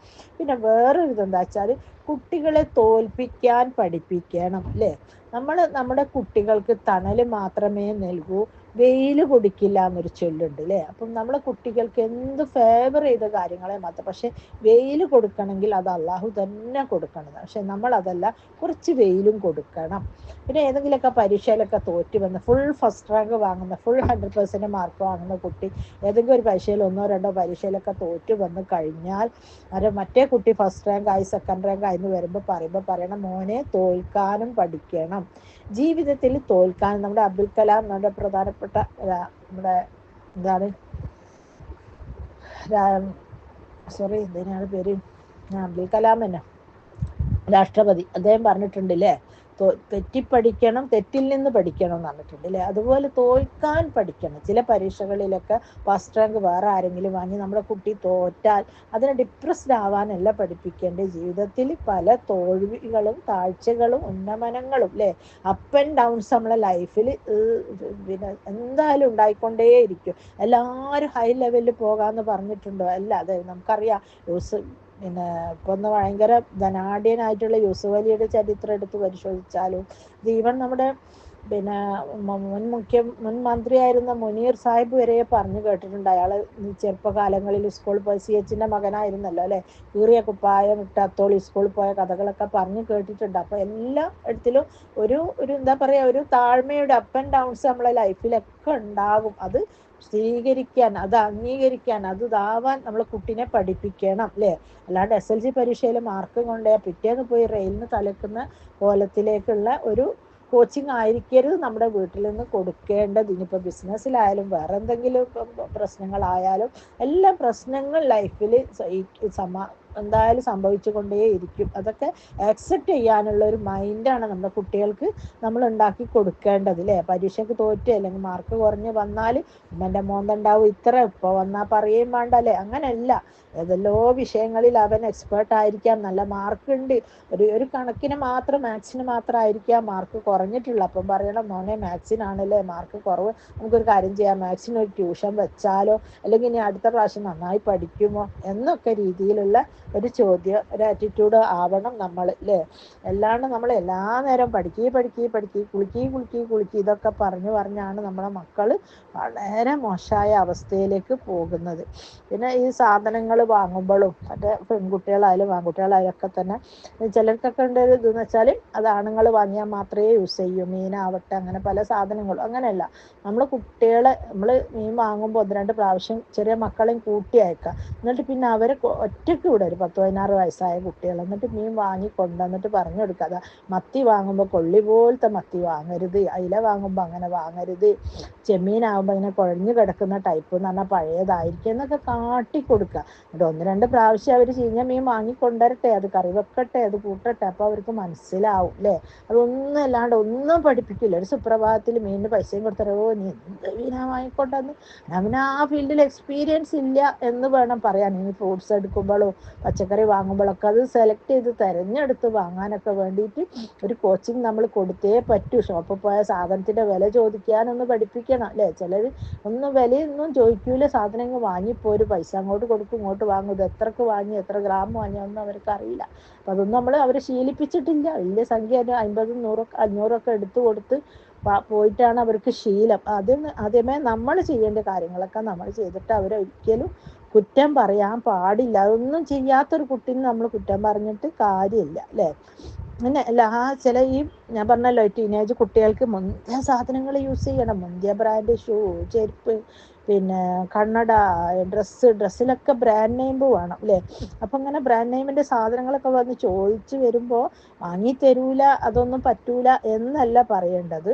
അതായത് അല്ല, അടുത്ത് നിൽക്കുന്ന കുട്ടി എന്തെങ്കിലും ചോദിച്ചു വന്നാൽ പറയുക, അതായത് പണ്ടൊരു ചൊല്ലുണ്ട്, കണ്ടതൊക്കെ കൊണ്ടാൽ കൊണ്ടതൊക്കെ കടം അല്ലേ. എന്നൊന്ന് മനസ്സിലായി കാണുമെന്ന് വിചാരിക്കുന്നു. കണ്ടത് കൊള്ളുക എന്നറിയുന്നത് വാങ്ങുക എന്നുള്ളതിനുള്ളൊരു പിന്നെ ഇത് തന്നെയാണ്. അപ്പോൾ കണ്ടതൊക്കെ നമ്മൾ കൊള്ളാൻ വിചാരിച്ചാൽ കൊണ്ടതൊക്കെ കടത്തിലാവും. അപ്പോൾ അതുകൊണ്ട് നമുക്ക് നമ്മുടെ സാമ്പത്തികപരമായിട്ട് നമുക്ക് വാങ്ങാൻ പറ്റുമോ, ഇനി അതല്ല ഇനിയിപ്പോൾ വലിയ ബ്രാൻഡ് ഷൂസിൻ്റെ അതിൻ്റെ ഡ്യൂപ്ലിക്കേറ്റ് ഉണ്ടാവും, നമുക്ക് അത് വാങ്ങാം അല്ലേ. അതല്ലാണ്ട് ഇത്രയേ ഉള്ളൂ എന്നുള്ള സത്യാവസ്ഥ കുട്ടീനെ ബോധ്യപ്പെടുത്തി കൊടുക്കുക അല്ലേ. എന്നുവെച്ചാൽ ചില ആളുകൾ വീട്ടിലെ കഥ എന്താ വെച്ചാൽ ആണുങ്ങൾ തന്നെ ഒരു ഡ്രസ്സും നല്ല ഡ്രസ്സ് ഉപയോഗിക്കില്ല, നല്ല ചെരുപ്പ് ഉപയോഗിക്കില്ല, കുട്ടികൾക്ക് വേണ്ടിയിട്ട് എല്ലാം ടോപ്പ് സാധനങ്ങൾ മാത്രം വാങ്ങിക്കൊടുക്കും. അങ്ങനെ വാങ്ങിക്കൊടുത്ത് 16 വയസ്സ് 18 കഴിയണവന് ലൈസൻസ് ഉണ്ട്. പക്ഷെ 16 വയസ്സാകുമ്പോഴത്തേനും ഓനേതോ മുന്തിയ ബൈക്കിൻ്റെ പേരും പറഞ്ഞ് വരും. അപ്പോൾ ഈ കുട്ടിക്ക് എന്തായി പിതാവ് ശീലിപ്പിച്ചിട്ടുള്ള ഓൻ എന്താണോ പറയുന്നത് വാങ്ങിക്കൊടുത്തില്ല. അപ്പോൾ 16 വയസ്സാകുമ്പോൾ ഓന് ബൈക്ക് വേണം അല്ലേ, അങ്ങനൊരു വാശിയാവും. അപ്പം അതുകൊണ്ട് നമുക്ക് കഴിയാത്ത കാര്യങ്ങളൊന്നും ഏത് കുട്ടിയായാലും സ്വന്തം കുട്ടിയായാലും അതിന് മക്കളായാലും ഒന്നും ശീലിപ്പിക്കാണ്ടിരിക്കുക. നമ്മുടെ സാമ്പത്തികത്തിൽ ഒതുങ്ങുന്ന ടൈപ്പിൽ ജീവിക്കാൻ പഠിപ്പിക്കുക. മറ്റത് വാങ്ങി തരൂല എന്നിട്ട് പറയുകയും ചെയ്തു. സംഗതി നോ എന്ന് പറയരുത്. നോ പറയാത്ത രീതിയിൽ ഇതൊക്കെ ചെയ്യാൻ ശ്രമിക്കുക. പിന്നെ അടുത്തെന്താണെന്ന് വെച്ചാൽ, അതായത് ഇപ്പോൾ സ്കൂളിലൊക്കെ പിന്നെ എന്തെങ്കിലും പ്രോഗ്രാമൊക്കെ ഉണ്ടാകുമ്പോൾ പാട്ട് പാടാൻ പോകും, പിന്നെ സ്റ്റോറി പറയാൻ, അങ്ങനെ കണ്ട കാര്യങ്ങളൊക്കെ ഉണ്ടാവും. പക്ഷേ അതിൽ പാട്ട് പാടൽ ഞാൻ പറഞ്ഞല്ലോ, അത് മ്യൂസിക് ആഡ് ആയതുകൊണ്ട് ഹറാമിൻ്റെ ഒരു പരിവേഷമുള്ളതുകൊണ്ട് അത് നമുക്ക് നിർത്താം. അതേസമയം പ്രസംഗ പരിശീലനം, വേറെ എന്തെങ്കിലും ക്ലാസ്സുകൾ, ഡ്രാമ, അങ്ങനത്തെ ഒക്കെ ഇതിലൊക്കെ അവർക്ക് പിന്നെ പങ്കെടുക്കാൻ താല്പര്യം ഉണ്ടെങ്കിൽ നമുക്ക് വിടാം അല്ലേ. എന്ന് വെച്ചിട്ട് വലിയ ഗായകനായിട്ട് മാറ്റാനോ ഒരു സ്റ്റേജ് ഷോയിൽ പങ്കെടുക്കാനോ അല്ല. പക്ഷെ നമ്മളെ കുട്ടികളൊരു ഇൻട്രോവേർട്ടായി പോകരുത് എന്നുള്ളതാണ് അല്ലേ. പിന്നെ വേറൊരു പ്രധാന കാര്യം എന്താ വെച്ചാൽ ഗീവ് റെസ്പെക്റ്റ് ടേക്ക് റെസ്പെക്റ്റ് എന്ന്. അതായത് അവർ നമ്മൾ ആദ്യം ബഹുമാനിക്കുക, അതിന് ശേഷം അവർ നമ്മളെ ബഹുമാനിക്കാനും കൂടെ പഠിപ്പിക്കുക അല്ലേ. പല വീടുകളിലും കയറി ചെന്നാൽ നമുക്കറിയാം, അതായത് കുട്ടി ഉണ്ടാവും കാലും വെച്ച് മൊബൈൽ നോക്കിയിരിക്കുന്നു. ആഗതൻ വന്ന് ബെല്ലടിച്ചാൽ കുട്ടി അറിഞ്ഞിട്ടുണ്ടാവില്ല. ഇനി അഥവാ വാതിൽ തുറന്നിട്ടാണെങ്കിൽ കയറി വന്ന ഇവരെ അമ്മോനോ കാരണവരോ ആരെങ്കിലും ആണെങ്കിൽ ഒന്ന് ഫോണിൽ നിന്ന് തല ഉയർത്തി നോക്കാൻ പോലുമുള്ള മഹാമനസ്കത കുട്ടി കാണിക്കുന്നില്ല അല്ലേ. അങ്ങനെയല്ല, നീ ഫോണ് കളിച്ചോ, ഫോണ് നോക്കിയൊക്കെ ഓക്കെ, പക്ഷെ ആരെങ്കിലും വീട്ടിൽ കയറി വന്നാൽ ഇരുന്ന് ഇരിപ്പൊന്നൊന്ന് എണീക്കണം, എന്നൊരു സ്ഥലം ചെല്ലണം, കയറി ഇരിക്കാൻ പറയണം, ഉപ്പാണോ ഉമ്മാണോ അവരാരാണോ ചോദിച്ചു എന്ന് അതിനൊരു റിപ്ലൈ കൊടുക്കണം മോനെ എന്നൊന്ന് നമ്മൾ ഒരു പ്രാഥമിക കോച്ചിങ് അല്ലേ, പ്രൈമറി കോച്ചിങ് നമ്മൾ കുട്ടിക്ക് കൊടുത്തിരിക്കണം അല്ലേ. അല്ലാണ്ട് ഇപ്പോൾ ഫോണിപ്പോൾ നോക്കണ്ട എടുക്കണ്ട എന്നൊന്നും പറഞ്ഞാൽ നടക്കൂല. കാരണം ഉപ്പയും ഉമ്മയും 24 hours ഫോണിലാണല്ലോ. അപ്പോൾ അതുകൊണ്ട് കുട്ടീനോട് എടുക്കണ്ട എന്ന് പറഞ്ഞാൽ കേൾക്കൂല. അപ്പോൾ അതാണ് give respect and take respect. ആദ്യം കുട്ടിക്കിനെ റെസ്പെക്റ്റ് കൊടുക്കുക, എന്നിട്ട് കുട്ടിയെ കൊണ്ട് റെസ്പെക്റ്റ് ചെയ്യാൻ പഠിപ്പിക്കുക അല്ലേ. അങ്ങനെ പിന്നെ നമ്മുടെ ബന്ധുക്കളെ കുറിച്ചിട്ടുള്ള ഒരു ഇത് കമൻസ് ഉണ്ടാവില്ല, മറ്റേ ആളിങ്ങനെ മറിച്ച ആളിങ്ങനെ, ആ രീതിയിലൊന്നും കുട്ടികളെ പറഞ്ഞ് മനസ്സിൽ മുറിവേൽപ്പിച്ച് വെച്ചാൽ നമ്മുടെ കാലശേഷം ബന്ധുക്കളായിട്ടൊന്നും അടുക്കാനുള്ളൊരു ചാൻസ് ഉണ്ടാവില്ല. അപ്പോൾ അതുകൊണ്ട് പറയണം, എല്ലാ ആളുകൾക്കും അവരുടേതായ നെഗറ്റീവ്സും ഫോൾസും ഉണ്ട്. പക്ഷെ അതൊന്നും നമ്മൾ ശ്രദ്ധിക്കേണ്ട, നമ്മളെല്ലാവരും സ്നേഹിക്കുക, എല്ലാ വീട്ടിലും പോവുക, എല്ലാവർക്കും കൊടുക്കേണ്ടത് കൊടുക്കുക. അങ്ങനെ പിന്നെ കടമായിട്ടോ മറ്റോ ധർമ്മമായിട്ടോ എന്തെങ്കിലുമൊക്കെ കൊടുക്കാൻ വേണ്ടിയിട്ട് പല വീടുകളിലേക്കും സാധനങ്ങൾ കൊടുത്തു വിടുക, അവിടുന്ന് തിരിച്ച് വാങ്ങാൻ പറയുക. കാരണം ഇതൊന്നും ചെയ്യാത്ത കുട്ടികൾ ഒരു സ്റ്റിഫായിട്ട് അല്ലേ, ഒന്നിനും ഒരു ഉപകാരമില്ലാത്ത രീതിയിൽ ഇങ്ങനെ ഞാൻ അവിടെ പോവില്ല, ഞാനിവിടെ പോവില്ല, എനിക്ക് അവരെ കാണാൻ പറ്റില്ല, അവരോട് മിണ്ടാൻ പറ്റില്ല, ആ രീതിയിലുള്ളൊരു അപ്രോച്ചാണ് ഉണ്ടാവുക. അപ്പം അതുകൊണ്ട് അതൊക്കെ നമ്മൾ വെച്ചാൽ അവരോട് ഇങ്ങനെയൊക്കെ ചെയ്യണം എന്ന് പറയാതെ രീതിയിൽ ഒരു മോഡിഫൈഡ് വേർഷനിൽ കൂടെ അല്ലാത്ത രീതിയിൽ പറഞ്ഞുകൊണ്ട് വരിക. അങ്ങനെ ആകുമ്പോൾ കുട്ടിക്ക് മനസ്സിലാവാം ഇതൊക്കെ ഒരു ലൈഫിൻ്റെ പാട്ടാണ് എന്ന് കുട്ടി മനസ്സിലാക്കി തുടങ്ങും. പിന്നെ ഒരു കൂൾ ബാറിൽ അവിടെ എവിടെയെങ്കിലും ഫ്രണ്ട്സിൻ്റെ ഒപ്പം ഗാദറിങ്ങിനൊക്കെ പോയി കഴിഞ്ഞാൽ ഞാൻ ഐസ്ക്രീം കുടിക്കാൻ പോയി, അല്ലെങ്കിൽ അതാക്കി ഇതാക്കി എന്നൊക്കെ പറയുമ്പോൾ അപ്പം അങ്ങനെ ഞാനപ്പുറേനും പോയി ഇതിൻ്റെയും കുടിച്ച് അങ്ങനെ ഒരു ശാസിക്കുന്ന സൗണ്ടിലല്ലാണ്ട് തമാശയെ കൂടി ചോദിക്കുക, നീ ഏത് കൂൾ ബാറിലേക്ക് പോയത്, നിങ്ങൾ എത്ര ആളുണ്ടായിരുന്നു, ഒരു ആൺകുട്ടിയാണെങ്കിൽ ചോദിക്കുക, നീ ആ പെൺകുട്ടി ഒറ്റക്കാണോ പോയത്, അല്ല വേറെ ആരോ ഉണ്ടായിനോ, ഫ്രണ്ട്സിനെ കൂട്ടിക്കൂടേനോ, അങ്ങനെ ചോദിച്ചിട്ട് അതും അപ്പോഴല്ല പിന്നീട് ചോദിക്കുക, അപ്പം തന്നെ ചോദിക്കരുത്. കുറച്ച് കഴിഞ്ഞിട്ട് അങ്ങനെ ഒരു കാമൻ ക്വയറ്റായിട്ട് ചോദിച്ചിട്ട് പറയാം, ഒറ്റയ്ക്കൊരു കുട്ടികളെ ഒന്നും കൂട്ടിപ്പോകണ്ട. അതായത് ഓപ്പോസിറ്റ് സെക്സിൽപ്പെട്ട ആണായാലും പെണ്ണായാലും പോകുന്ന ആൾക്കാർക്ക് അതൊരു ചൊല്ലാണ്. അപ്പോൾ അതിന് കണ്ട ഫ്രണ്ട്സിനെ കൂട്ടി പോകുമ്പോൾ വല്ലപ്പോഴും കൂട്ടിയാൽ വിരോധമില്ല എന്നുള്ള രീതിയിൽ. പിന്നെ give quality time, family time അല്ലേ. നമ്മൾ എത്ര സമയം ഇല്ലെങ്കിൽ നമ്മളൊക്കെ പ്രശ്നം എന്താ വെച്ചാൽ ആണുങ്ങളാണെങ്കിൽ ഫുൾ ടൈം ഫോണിലാണ് അല്ലേ. എന്തെങ്കിലും ആരെങ്കിലും സംസാരിക്കാനിരുന്നാലും അപ്പോഴും അവർ ഫോൺ എടുക്കും. അങ്ങനെയല്ല വേണ്ടത്, ഒരു വീട്ടിൽ ക്വാളിറ്റി ടൈം വേണം. ആ സമയത്ത് ആരും ഫോൺ ടച്ച് ചെയ്യാതെ കുറേ തമാശകൾ അങ്ങോട്ട് പറഞ്ഞ് ഇങ്ങോട്ട് പറഞ്ഞ് അങ്ങനത്തെ ഒരു ടൈം നമ്മളെ ലൈഫിൽ എന്തായാലും വേണം. അങ്ങനെ ഉണ്ടാകുമ്പോൾ എന്താണെന്ന് വെച്ചാൽ നമുക്ക് അങ്ങോട്ടും ഇങ്ങോട്ടും പരസ്പരം ഒന്നുമില്ലെങ്കിൽ ഒരു ഡൈനിങ് ടേബിളിൽ തന്നെങ്കിലും ഒരു മാനേഴ്സോട് കൂടി ഫാമിലിയിൽ മൊത്തം ആരായാലും ഭർത്താവായാലും കുട്ടികളൊക്കെ ഒന്നിച്ചിരിക്കാനും തമാശകൾ പറയാനും, ആ ക്വാളിറ്റി ടൈം കീപ്പ് ചെയ്യാത്ത വീട്ടിൽ പാരൻസും കുട്ടികളും തമ്മിൽ വലിയൊരു അടുപ്പവും കാര്യവും ഒന്നും ഉണ്ടാവില്ല. അപ്പോൾ ദൂരത്തുള്ളവർക്കാണെങ്കിൽ ഇപ്പോൾ വീഡിയോ കോൺഫറൻസ് ഒക്കെ ഉള്ളത് കൊണ്ട് അതും ആകാം അല്ലേ. പിന്നെ അവർക്ക് ഒരുപാട് സംശയങ്ങളായിരിക്കും, അവർ ക്വസ്റ്റ്യൻസ് ചോദിച്ചുകൊണ്ടേയിരിക്കും. അതിന് കഴിയുന്നത്ര മറുപടി നൽകുക. തിരക്കൊക്കെ ആണെങ്കിൽ എന്തെല്ലാം കാര്യങ്ങളായിരിക്കും, ആകാശത്തെക്കുറിച്ചും ഭൂമിയെക്കുറിച്ചും പല കാര്യങ്ങളെക്കുറിച്ച് അവരിങ്ങനെ ചോദിച്ചു കൊണ്ടേയിരിക്കും. അപ്പം നമുക്ക് കഴിയുന്ന രീതിയിൽ ആൻസർ കൊടുക്കുക.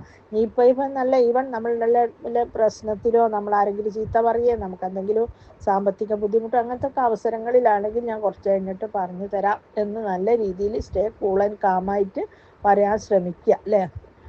പിന്നെ കോൺസ്റ്റൻ്റ്ലി കോണ്ടാക്ട് ചെയ്താൽ അവരായിട്ട് സംസാരിക്കണം. നമുക്ക് എന്ത് തിരക്കാണെങ്കിലും ഫോൺ ഉണ്ടെങ്കിലും ബിസിനസ് എൻഗേജ്മെൻറ്റ്സ് ഉണ്ടെങ്കിലും ഫ്രണ്ട്സ് മീറ്റിംഗ് ഉണ്ടെങ്കിലും ഒക്കെ കുട്ടികളെ കിട്ടുമ്പോൾ കുട്ടികളായിട്ട് അവരെ നല്ല മൂഡിൽ അവരായിട്ട് സംസാരിച്ച് അവരെ ഫ്രണ്ടാക്കി വെച്ച് അവരുടെ ഫ്രണ്ട്സിൻ്റെ കഥകളൊക്കെ ചോദിച്ചറിഞ്ഞ് ആ രീതിയിലാക്കാം അല്ലേ. കമ്മ്യൂണിക്കേഷൻ ഈസ് ദ ഇമ്പോർട്ടൻ്റ് അല്ലേ. അതായത് ഉമ്മ യൂട്യൂബിലും ഉപ്പ വാട്സാപ്പിലും അനിയൻ ടോയ്സിലും മുത്തശ്ശി നിസ്കാരക്കുപ്പായത്തിലും ഒരു ചൊല്ലുണ്ട് അല്ലേ. ഉമ്മ വരുമ്പോൾ ഒക്കെ യൂട്യൂബിലായിരിക്കും, ഉപ്പ വാട്സാപ്പിൽ കളിക്കുന്നുണ്ടാവും, അനിയൻ ടോയ്സിലും മുത്തശ്ശി നിസ്കാരക്കുപ്പായത്തിലും. ഓനിറങ്ങിപ്പോവും, എവിടുന്നെങ്കിലും ഏതൊരു പെണ്ണ് ഹായ് ബായ് പറഞ്ഞു കഴിഞ്ഞാൽ പിന്നെ ഓളായി ഓൻ്റെ ആള് അല്ലേ. അങ്ങനെ അപ്പോൾ അവരങ്ങനെ പോയി കഴിഞ്ഞാൽ നമ്മൾ കുറ്റപ്പെടുത്തേണ്ട കാര്യമല്ലോ, ഒരിക്കലും ഇല്ല അല്ലേ. റിലേഷൻഷിപ്പ് വിൽ ഗോ വേഴ്സ് അല്ലേ. വേഴ്സ് കണ്ടീഷൻ, മോശം അവസ്ഥയിലേക്ക് പോകാൻ ഇത് തന്നെ ധാരാളം മതി. പിന്നെ എല്ലാവർക്കും തന്നെ ലിസൺ, അതായത് കേൾക്കാനുള്ള ഒരു സന്മനസ് കുറവാണ് അല്ലേ. അപ്പോൾ കുട്ടികൾ നമ്മൾ ധാരാളമായിട്ട് കേൾക്കുക അല്ലേ, ടോക്കറ്റീവ് ആവേണ്ട, ഒരുപാട് സംസാരിക്കാണ്ട് ഒരുപാട് കേൾക്കാൻ ശ്രമിക്കുക. വാട്ടെവർ ദേശം അവരെന്താണ് പറയുന്നത്, കുട്ടികൾ പറയുന്നതിൽ പല തെറ്റുകളുണ്ടാവും, മിസ്റ്റേക്സ് ഉണ്ടാവില്ലേ. അത് ചെറിയ ക്ലാസ്സിൽ ഇപ്പോൾ എൻ്റെ ചെറിയ മോള് പഠിക്കുന്ന സ്കൂളിൽ നിന്ന് അവൾ 2 ലെറ്റർ പഠിക്കുമ്പോൾ ഏതോ കുട്ടി ഒക്കെ ലവ് ലെറ്റർ കൊടുത്തെന്നും പറഞ്ഞവന്ന് പറഞ്ഞു. അതിൽ നിഷ്കളങ്കമായ മനോഭാവത്തോടു കൂടി പറയുന്നതാണ്. അപ്പോൾ അതൊന്ന് കേൾക്കുമ്പോൾ കെട്ടപാട് ശാസിക്കാനൊന്നും പോകരുത്. അതൊക്കെ നല്ല തന്മയത്വത്തോടു കൂടി കേൾക്കാനുള്ളൊരു എന്താ പറയുക, ഒരു സന്മനസ് തന്നെ കാണിക്കണം. പിന്നെ എന്ന് പറയുന്നത്, നിങ്ങൾക്കെല്ലാം ഒരു വിചാരമുണ്ട് കുട്ടികൾ ലവ് അഫെയർ പെട്ടുപോയാൽ പിന്നെ പെട്ടെന്ന് പിന്നെ അത് വിവാഹത്തിലേക്ക് എത്തും. അങ്ങനെയൊന്നുമില്ല. പിന്നെ അഡോൾസൺസിൻ്റെ, അതായത് ടീനേജേഴ്സിൻ്റെ ലവ് അഫെയർസ് ഒക്കെ പൊളിക്കാവുന്നതേ ഉള്ളൂ. വളരെ ഡ്രമാറ്റിക്കലി ആയിരിക്കണം അവരോട് പെരുമാറുന്നത്. നമ്മൾ ആ ലവ് അഫെയർ അറിഞ്ഞിട്ടുമില്ല കേട്ടിട്ടുമില്ല എന്നുള്ള രീതിയിൽ ഒരു സൈക്കോളജിസ്റ്റിൻ്റെ അടുത്ത് പോയിട്ട് അവരായിട്ട് സംസാരിച്ച് നമ്മൾ അതിനെക്കുറിച്ച് കുട്ടീനെ ചീത്ത പറയുക വേറൊന്നും ചെയ്യാത്ത രീതിയിൽ നമുക്ക് ബ്യൂട്ടിഫുൾ ആയിട്ട് പൊളിക്കാം. പക്ഷേ ഇത് മൂത്തു പോകാൻ ഒരിക്കലും ഇടവരരുത്. ഇങ്ങനത്തെ ലവ് അഫെയർസ് ഒക്കെ ഉണ്ടെന്ന് കണ്ടാൽ അറിഞ്ഞാൽ അതപ്പം തന്നെ അതിന് വേണ്ടി ആക്ഷൻസ് എടുക്കണം. അതായത് കുട്ടിയെ ഒരു പ്രതിക്കൂട്ടിൽ വെച്ചിട്ടല്ല ആക്ഷൻസ് എടുക്കേണ്ടത്.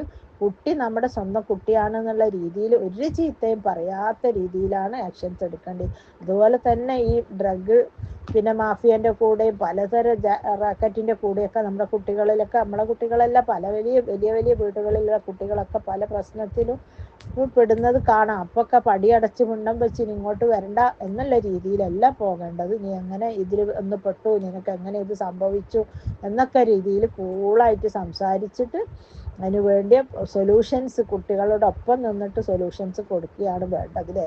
സാധാരണഗതിയിൽ നമ്മുടെ പാരൻസ് ആണുങ്ങൾക്കൊരു പ്രത്യേകതരം സ്വഭാവമുണ്ട്. ബസ്സിന് കല്ലെറിഞ്ഞാൽ നിന്റെ മോൻ ഫസ്റ്റ് റാങ്ക് വാങ്ങി മനോരമക്കാർ ഫോട്ടോ ചോദിച്ചു വരുമ്പോൾ അത് എൻ്റെ മോൻ അല്ലേ. അങ്ങനെയല്ല, ഏത് നല്ലതും ചീത്തയൊക്കെ ഞാൻ പറഞ്ഞല്ലോ, നമ്മുടെ പെരുമാറ്റം കൊണ്ടോ നമ്മുടെ തറവാട്ടിൻ്റെ ദൂഷ്യം കൊണ്ടോ ഇസ്ലാഹി പ്രസ്ഥാനത്തിനനുസരിച്ച് വളർത്താത്തത് കൊണ്ടോ അല്ല, ഹോർമോണൽ ഇൻബാലൻസ് കൊണ്ടാണ് ഇത് സംഭവിക്കുന്നത്. ഇങ്ങനെ ഹോർമോണൽ ഇൻബാലൻസിങ് ഉള്ള കുട്ടികളെ നമ്മൾ ആദ്യം കൊണ്ടുപോകേണ്ടത് സൈക്യാട്രിയോ സൈക്കോളജിയോ അല്ല. പിന്നെ ഹോർമോണൽ ഇഷ്യൂസ് പെൺകുട്ടികൾക്കാണെങ്കിൽ നമുക്ക് പിന്നെ ഗൈനക്കോളജിസ്റ്റിൻ്റെ അടുത്തൊക്കെ പോകാവുന്നതാണ് അല്ലേ, ഹോർമോണൽ സംബന്ധമായിട്ട്. അതായത് ഇപ്പോൾ ഒരിക്കലും ഒരു പിതാവ് ഒരു സൈക്യാട്രിനെ കാണാൻ വന്നിട്ട് അയാൾ ഭയങ്കര കരയുന്നതല്ല. ഇത് ഇന്നോവ കാറിലാണ് വന്ന്, ഫാമിലി ആയിട്ടാണ് വന്ന്, അയാൾ ഗൾഫിൽ ഭയങ്കര റെപ്യൂട്ടേഷൻ ജോലിയൊക്കെ ഉള്ള ആളാണ്. പക്ഷെ എന്താ സംഭവിച്ചാൽ ചെക്കൻ്റെ മേലൊക്കെ നിറയെ പൊട്ടും മൊളിയൊക്കെ ഉണ്ട്, നല്ല വെളുത്തിട്ട് ഭയങ്കര സുന്ദരനായൊരു മോനോ അല്ലേ.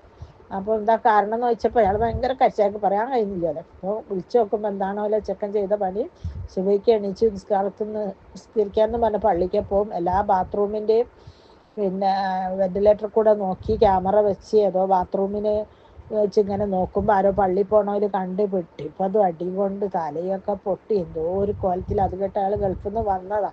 അപ്പോൾ ഇത് സംഭവം എന്താണെന്ന് വെച്ചാൽ, ഇപ്പം നമ്മളെ വീട്ടിൽ നമ്മുടെ തറവാട്ടിൽ ഇതൊന്നും സംഭവിക്കാൻ പാടില്ല. നമ്മളൊക്കെ സദാചാരത്തോടു കൂടിയാണ് നമ്മളെ കുട്ടിയെ വളർത്തുന്നത്, എല്ലാം ഓക്കെ. പക്ഷേ ഇതൊക്കെ ഇങ്ങനെയുള്ളതൊക്കെ ഉണ്ടാകുന്ന വെച്ചാൽ ഹോർമോണൽ റഷ് കൊണ്ട്, സെക്ഷൽ ഡ്രൈവ് കൊണ്ടാണ്. അപ്പോൾ അത് അവരുടെ ബോഡിക്കുള്ളിലുണ്ടായിരിക്കുന്ന സെക്ഷൽ ഡ്രൈവിനെ കുറിച്ചൊന്നും നമുക്കിങ്ങനെ പുറത്തുള്ള എക്സ്റ്റേണൽ കണ്ണുകൊണ്ട് നോക്കിയാൽ കാണുന്ന ഒന്നല്ല അവരുടെ ബോഡിയിൽ എന്താ സംഭവിക്കുന്നത്. അപ്പോൾ അതിനാണ് ട്രീറ്റ്മെൻറ്റ് വേണം, ചികിത്സ വേണം എന്നൊക്കെ പറയുന്നത്. അപ്പം അയാൾ പറയുന്നത് ഞാൻ ഓന് എന്ത് പറഞ്ഞാലും വാങ്ങിക്കൊടുക്കും, എന്താക്കിയാലും ചെയ്തു കൊടുക്കും, എന്നെ ആൾക്കാരുടെ ഇടയിൽ നാറ്റിച്ചെന്ന് പറഞ്ഞാൽ ഭയങ്കര സങ്കടം. പക്ഷേ ഈ സങ്കടപ്പെട്ടിട്ടൊന്നും കാര്യമില്ല. കാരണം ഏത് അസുഖവും ആർക്കും എപ്പോഴും വരാം അല്ലേ, ഒരു അസുഖത്തിന് നമുക്ക് വേലി കെട്ടി വെച്ചിട്ടില്ല. അപ്പോൾ അങ്ങനത്തെ പല പ്രശ്നങ്ങൾ ഇപ്പം തന്നെ നല്ല വീട്ടിലെ പെൺകുട്ടികൾ മുസ്ലിം BJPക്കാരൊക്കെ ഒളിച്ചോടി പോകുന്നത് നിത്യസംഭവങ്ങളാണല്ലോ. അപ്പോൾ അതിൻ്റെയൊക്കെ പിന്നിൽ ഇങ്ങനെ ഹോർമോണൽ വെരിഫിക്കേഷനും സെക്ഷൽ ഡ്രൈവ് പ്രോബ്ലംസ് ഒക്കെ ആണ് ഉണ്ടാകുന്നത്. അപ്പോൾ നിങ്ങൾ മനസ്സിലാക്കട്ടെ, എത്ര ഡോക്ടേഴ്സാണ് ഇങ്ങനത്തെ ഓരോ കാര്യങ്ങൾക്കും വംശവതയാകുന്നതില്ലേ. അപ്പോൾ നിങ്ങൾ ചോദിക്കും ഡോക്ടേഴ്സിന് വിവരമില്ലേ. പക്ഷെ ഡോക്ടേഴ്സിന് വിവരമില്ലായിട്ടല്ല, അവർ പഠിക്കുന്ന പിന്നെ മനുഷ്യനെ ഓപ്പറേറ്റ് ചെയ്യാനും കരൾ കീറാനും കൂറനെ കീറാനും പാട്ടിനെ കീറാനും ബയോളജിക്കലി അവരെന്തൊക്കെയോ പഠിക്കുന്നുണ്ട്. പക്ഷെ ഇത്തരത്തിലുള്ള സാമൂഹ്യപരമായിട്ട് നമുക്ക് നേരിടുന്ന പ്രശ്നങ്ങൾ സോൾവ് ചെയ്യാനുള്ള വിവരം അവർക്കില്ല എന്ന് വേണം പറയാൻ അല്ലേ. അങ്ങനെയാണല്ലോ ഈ ഡോക്ടേഴ്സ് MBBSന് ഫൈനൽ ഇയർ പഠിക്കുന്ന കുട്ടികൾ ഏതോ ചെക്കൻ്റെ കൂടെ ഒളിച്ചോടിപ്പോയി ആത്മഹത്യ എന്നൊക്കെ കേൾക്കുന്ന നിത്യസംഭവങ്ങളാണല്ലോ അല്ലേ. അപ്പോൾ ഇതിൻ്റെയൊക്കെ പിന്നിൽ ഹോർമോണൽ പിന്നെ ഇൻബാലൻസും പിന്നെ സെക്ഷൽ ഡ്രൈവുമാണെന്ന കാര്യം നിങ്ങൾ പ്രത്യേകം മനസ്സിലാക്കേണ്ടതാണ് അല്ലേ. നമ്മൾ മനസ്സിലാക്കിയല്ലോ, ഒരു 8 വയസ്സ് വരെ നമ്മൾ കുട്ടീനെ വലിയ സ്നേഹത്തിൽ അടുപ്പിച്ചും മടിയിൽ വെച്ചും ഒക്കെ പോറ്റും. പിന്നെ അത് കഴിഞ്ഞാൽ കെട്ടിപ്പിടിക്കില്ല, ഉമ്മ വെക്കില്ല, പരിഗണിക്കില്ല. പിന്നെ എന്തിനും ഏതിനും ചാട്ടവും ദേഷ്യവും, പഠിച്ചില്ല, നോക്കിയില്ല, കണ്ടില്ല എന്നും പറഞ്ഞ് പിന്നെ സ്നേഹം മുഴുവൻ അടുത്ത കുട്ടിക്ക് കൊടുക്കും. അപ്പോൾ ഇതൊക്കെ നമ്മുടെ കുട്ടികൾ വഷളാവാൻ വലിയൊരു കാരണമാണ്. ഇൻഷാ അല്ലാഹ് ഇനിയും ഒരുപാട് കാര്യങ്ങൾ പറയാനുണ്ട്. അപ്പോൾ ഇപ്പോൾ ഇത്തരം കാര്യങ്ങളിലൊക്കെ നമ്മൾ ഒരുപാട് ശ്രദ്ധിക്കേണ്ടതുണ്ട്. നമ്മുടെ കുട്ടികൾ ഒറ്റയടിക്ക് വഷളാകുന്നതല്ല, ഗ്രാജുവലി അങ്ങനെ വഷളായിക്കൊണ്ടിരിക്കുന്നതാണ്. മാക്സിമം രാത്രി 9 മണിക്ക് ശേഷം ബെഡ്റൂമിലേക്ക് ഫോൺ കൊടുക്കാതെ ഇരിക്കുക. പിന്നെ മുകളിലെ ബെഡ്റൂമിലൊക്കെ ആണ് കുട്ടികൾ ഒറ്റയ്ക്ക് കിടക്കുന്നതെങ്കിൽ ആ ബെഡ്റൂം കുറ്റിയിടാനുള്ള ഒരു സൗകര്യം ഇല്ലാതിരിക്കുക. മനഃപൂർവ്വം എന്തെങ്കിലുമൊക്കെ ചെയ്ത് വെച്ചിട്ട് ഡോർ ക്ലോസ് ചെയ്യാനുള്ള ഒരു ഫെസിലിറ്റി ഇല്ലാണ്ടാക്കുക. കാരണം ഒരിക്കൽ ഒരു ഗൾഫുകാരൻ്റെ ഭാര്യയാണ്, ഉമ്മയും മോളും മാത്രമാണ് വീട്ടിൽ താമസം. പിന്നെ മോളുടെ റൂമിലാണ് കിടക്കാറ്. അങ്ങനെ ഉമ്മ അതുപോലെ എല്ലാ ദിവസവും ഉമ്മ വായിലടിച്ച് കിടക്കും, മോളും കിടക്കും. ഒരു ദിവസം അബദ്ധവശാൽ ഉമ്മക്ക് ദാഹിച്ച് എണീറ്റ് നോക്കുമ്പോഴുണ്ടല്ലോ മോളുടെ റൂമിൽ നിന്നും ശബ്ദം, പിന്നെ ഒരാണുങ്ങളെ ശബ്ദം, കാലൊച്ചൊക്കെ കേൾക്കുന്നു. ഉമ്മ മെല്ലെ പോയി നോക്കുമ്പോൾ ഒരുത്തനുണ്ടല്ലോ ബെഡ്റൂമിൽ. അങ്ങനെ ആരോ വിളിപ്പിച്ച് ഉമ്മന് അടുത്ത വീട്ടിൽ നിന്ന് മാമനെയൊക്കെ വിളിപ്പിച്ച് എല്ലാവരും വന്ന് പ്രശ്നങ്ങൾ ആരോഗ്യക്കും. ഇവൻ ഇടക്കിടക്ക് നിത്യ സന്ദർശകനാണ്, അത്രയും മോളും മാത്രമുള്ള വീടാണ്. അപ്പം അതുകൊണ്ട് ഇങ്ങനെയുള്ള പല സംഭവങ്ങളും. ഇതിൻ്റെയൊക്കെ വേറെ രസം എന്താ വെച്ചാൽ, ഇങ്ങനെ എന്തെങ്കിലുമൊക്കെ ഇൻസിഡൻസ് ഉണ്ടായിക്കഴിഞ്ഞാൽ വീട്ടിലുള്ള പാരൻസ് ഒരിക്കലും നമ്മളെ കുട്ടി അങ്ങനെ ആവൂല, നമ്മളെ കുട്ടി നല്ലതാണ് എന്ന് പറഞ്ഞ് ബാധിക്കും. കാരണം അവർ കുട്ടികളിൽ 100% വിശ്വാസം, അങ്ങനെ വിശ്വാസമുള്ള ഒരാളും ഭൂമിയിൽ ഇല്ല എന്ന് വേണം പറയാൻ. ഇവ നമ്മുടെ ഹസ്ബൻഡ് ആവട്ടെ, നമ്മളെ ഉമ്മ ആവട്ടെ, ഉപ്പാവട്ടെ, എല്ലാവരിലും എന്തെങ്കിലുമൊക്കെ ഫോൾട്ടുകൾ ഉണ്ടാകും. അതും നമ്മളെ കുട്ടികളിലും ഉണ്ടാകും എന്ന് തന്നെ വേണം വിശ്വസിക്കാൻ അല്ലേ. നമ്മൾ അവരറിയാത്ത രീതിയിൽ അവർ വാച്ച് ചെയ്യണം. അവരാരെയാണ് ഫോൺ വിളിക്കുന്നത് നമ്മൾ നോക്കണം. ഇടയ്ക്കൊക്കെ അവരെ നമ്പർ ഒന്ന് ട്രേസ് ചെയ്ത്, ഫോൺ ലോക്ക് ചെയ്യില്ല, അതൊക്കെ ഒന്ന് മനസ്സിലാക്കി വെച്ചിട്ട് ഇടയ്ക്കൊന്ന് ഫോൺ ട്രേസ് ചെയ്യണം. അങ്ങനെയൊക്കെ ചെയ്യണം. അല്ലാതെ നമ്മളെ കുട്ടി 100% മുത്തക്കിയാണെന്നൊന്നും അങ്ങ് കയറി വിശ്വസിക്കാൻ പറ്റൂല. ഇപ്പോഴത്തെ കാലഘട്ടം അങ്ങനെയാണ്. നമുക്കറിയാമല്ലോ, ഓൺലൈൻ പ്രസരണം വളരെ കൂടിയൊരു കാലഘട്ടത്തിലാണ് നമ്മൾ ജീവിക്കുന്നത്. ആർക്കും എത്ര പെട്ടെന്ന് വീട്ടിൻ്റെ അകത്തിരുന്ന് വഷളാവാം അല്ലേ. പണ്ടാണെങ്കിൽ പുറത്തു പോകണമായിരുന്നു, കാമുകനെ കാണണമായിരുന്നു, കത്ത് കൊടുക്കണമായിരുന്നു. ഇപ്പോൾ അതൊന്നും ആവശ്യമില്ല അല്ലേ. വീട്ടിലിരുന്ന് നമ്മുടെ ഫുൾ ബോഡി, നേക്കഡ് ബോഡി വരെ ഏതെങ്കിലും പുരുഷന് കാണണമെന്ന് വെച്ചാൽ കാട്ടിക്കൊടുക്കാനുള്ള ഫെസിലിറ്റിയൊക്കെ ഇപ്പോൾ ഉണ്ട്. എന്ന് വെച്ചാൽ വളരെ വൈഡായ സൗകര്യങ്ങളോട് കൂടി നമ്മൾ വഷളാവാനുള്ള ചാൻസസും കൂടുതലാണ്. ഇൻഷാ അല്ലാഹ് വബില്ലാഹി തൗഫീഖ്. നമ്മുടെ കുട്ടികളൊക്കെ അല്ലാഹു സുബ്ഹാനഹു വ തആല കാത്തു രക്ഷിക്കുമാറാകട്ടെ. സ്വാലിഹായ സന്താനങ്ങളായിട്ട് വളരട്ടെ അല്ലേ. ഇഹത്തിലും പരത്തിലും നമുക്ക് ഉപകാരപ്രദമായ മക്കളായി തീരട്ടെ. നമ്മളിൽ നിന്ന് വന്നു പോയിട്ടുള്ള, നമ്മുടെ മക്കളിൽ നിന്ന് വന്നു പോയിട്ടുള്ള എല്ലാ തെറ്റുകുറ്റങ്ങളും അല്ലാഹു സുബ്ഹാനഹു വ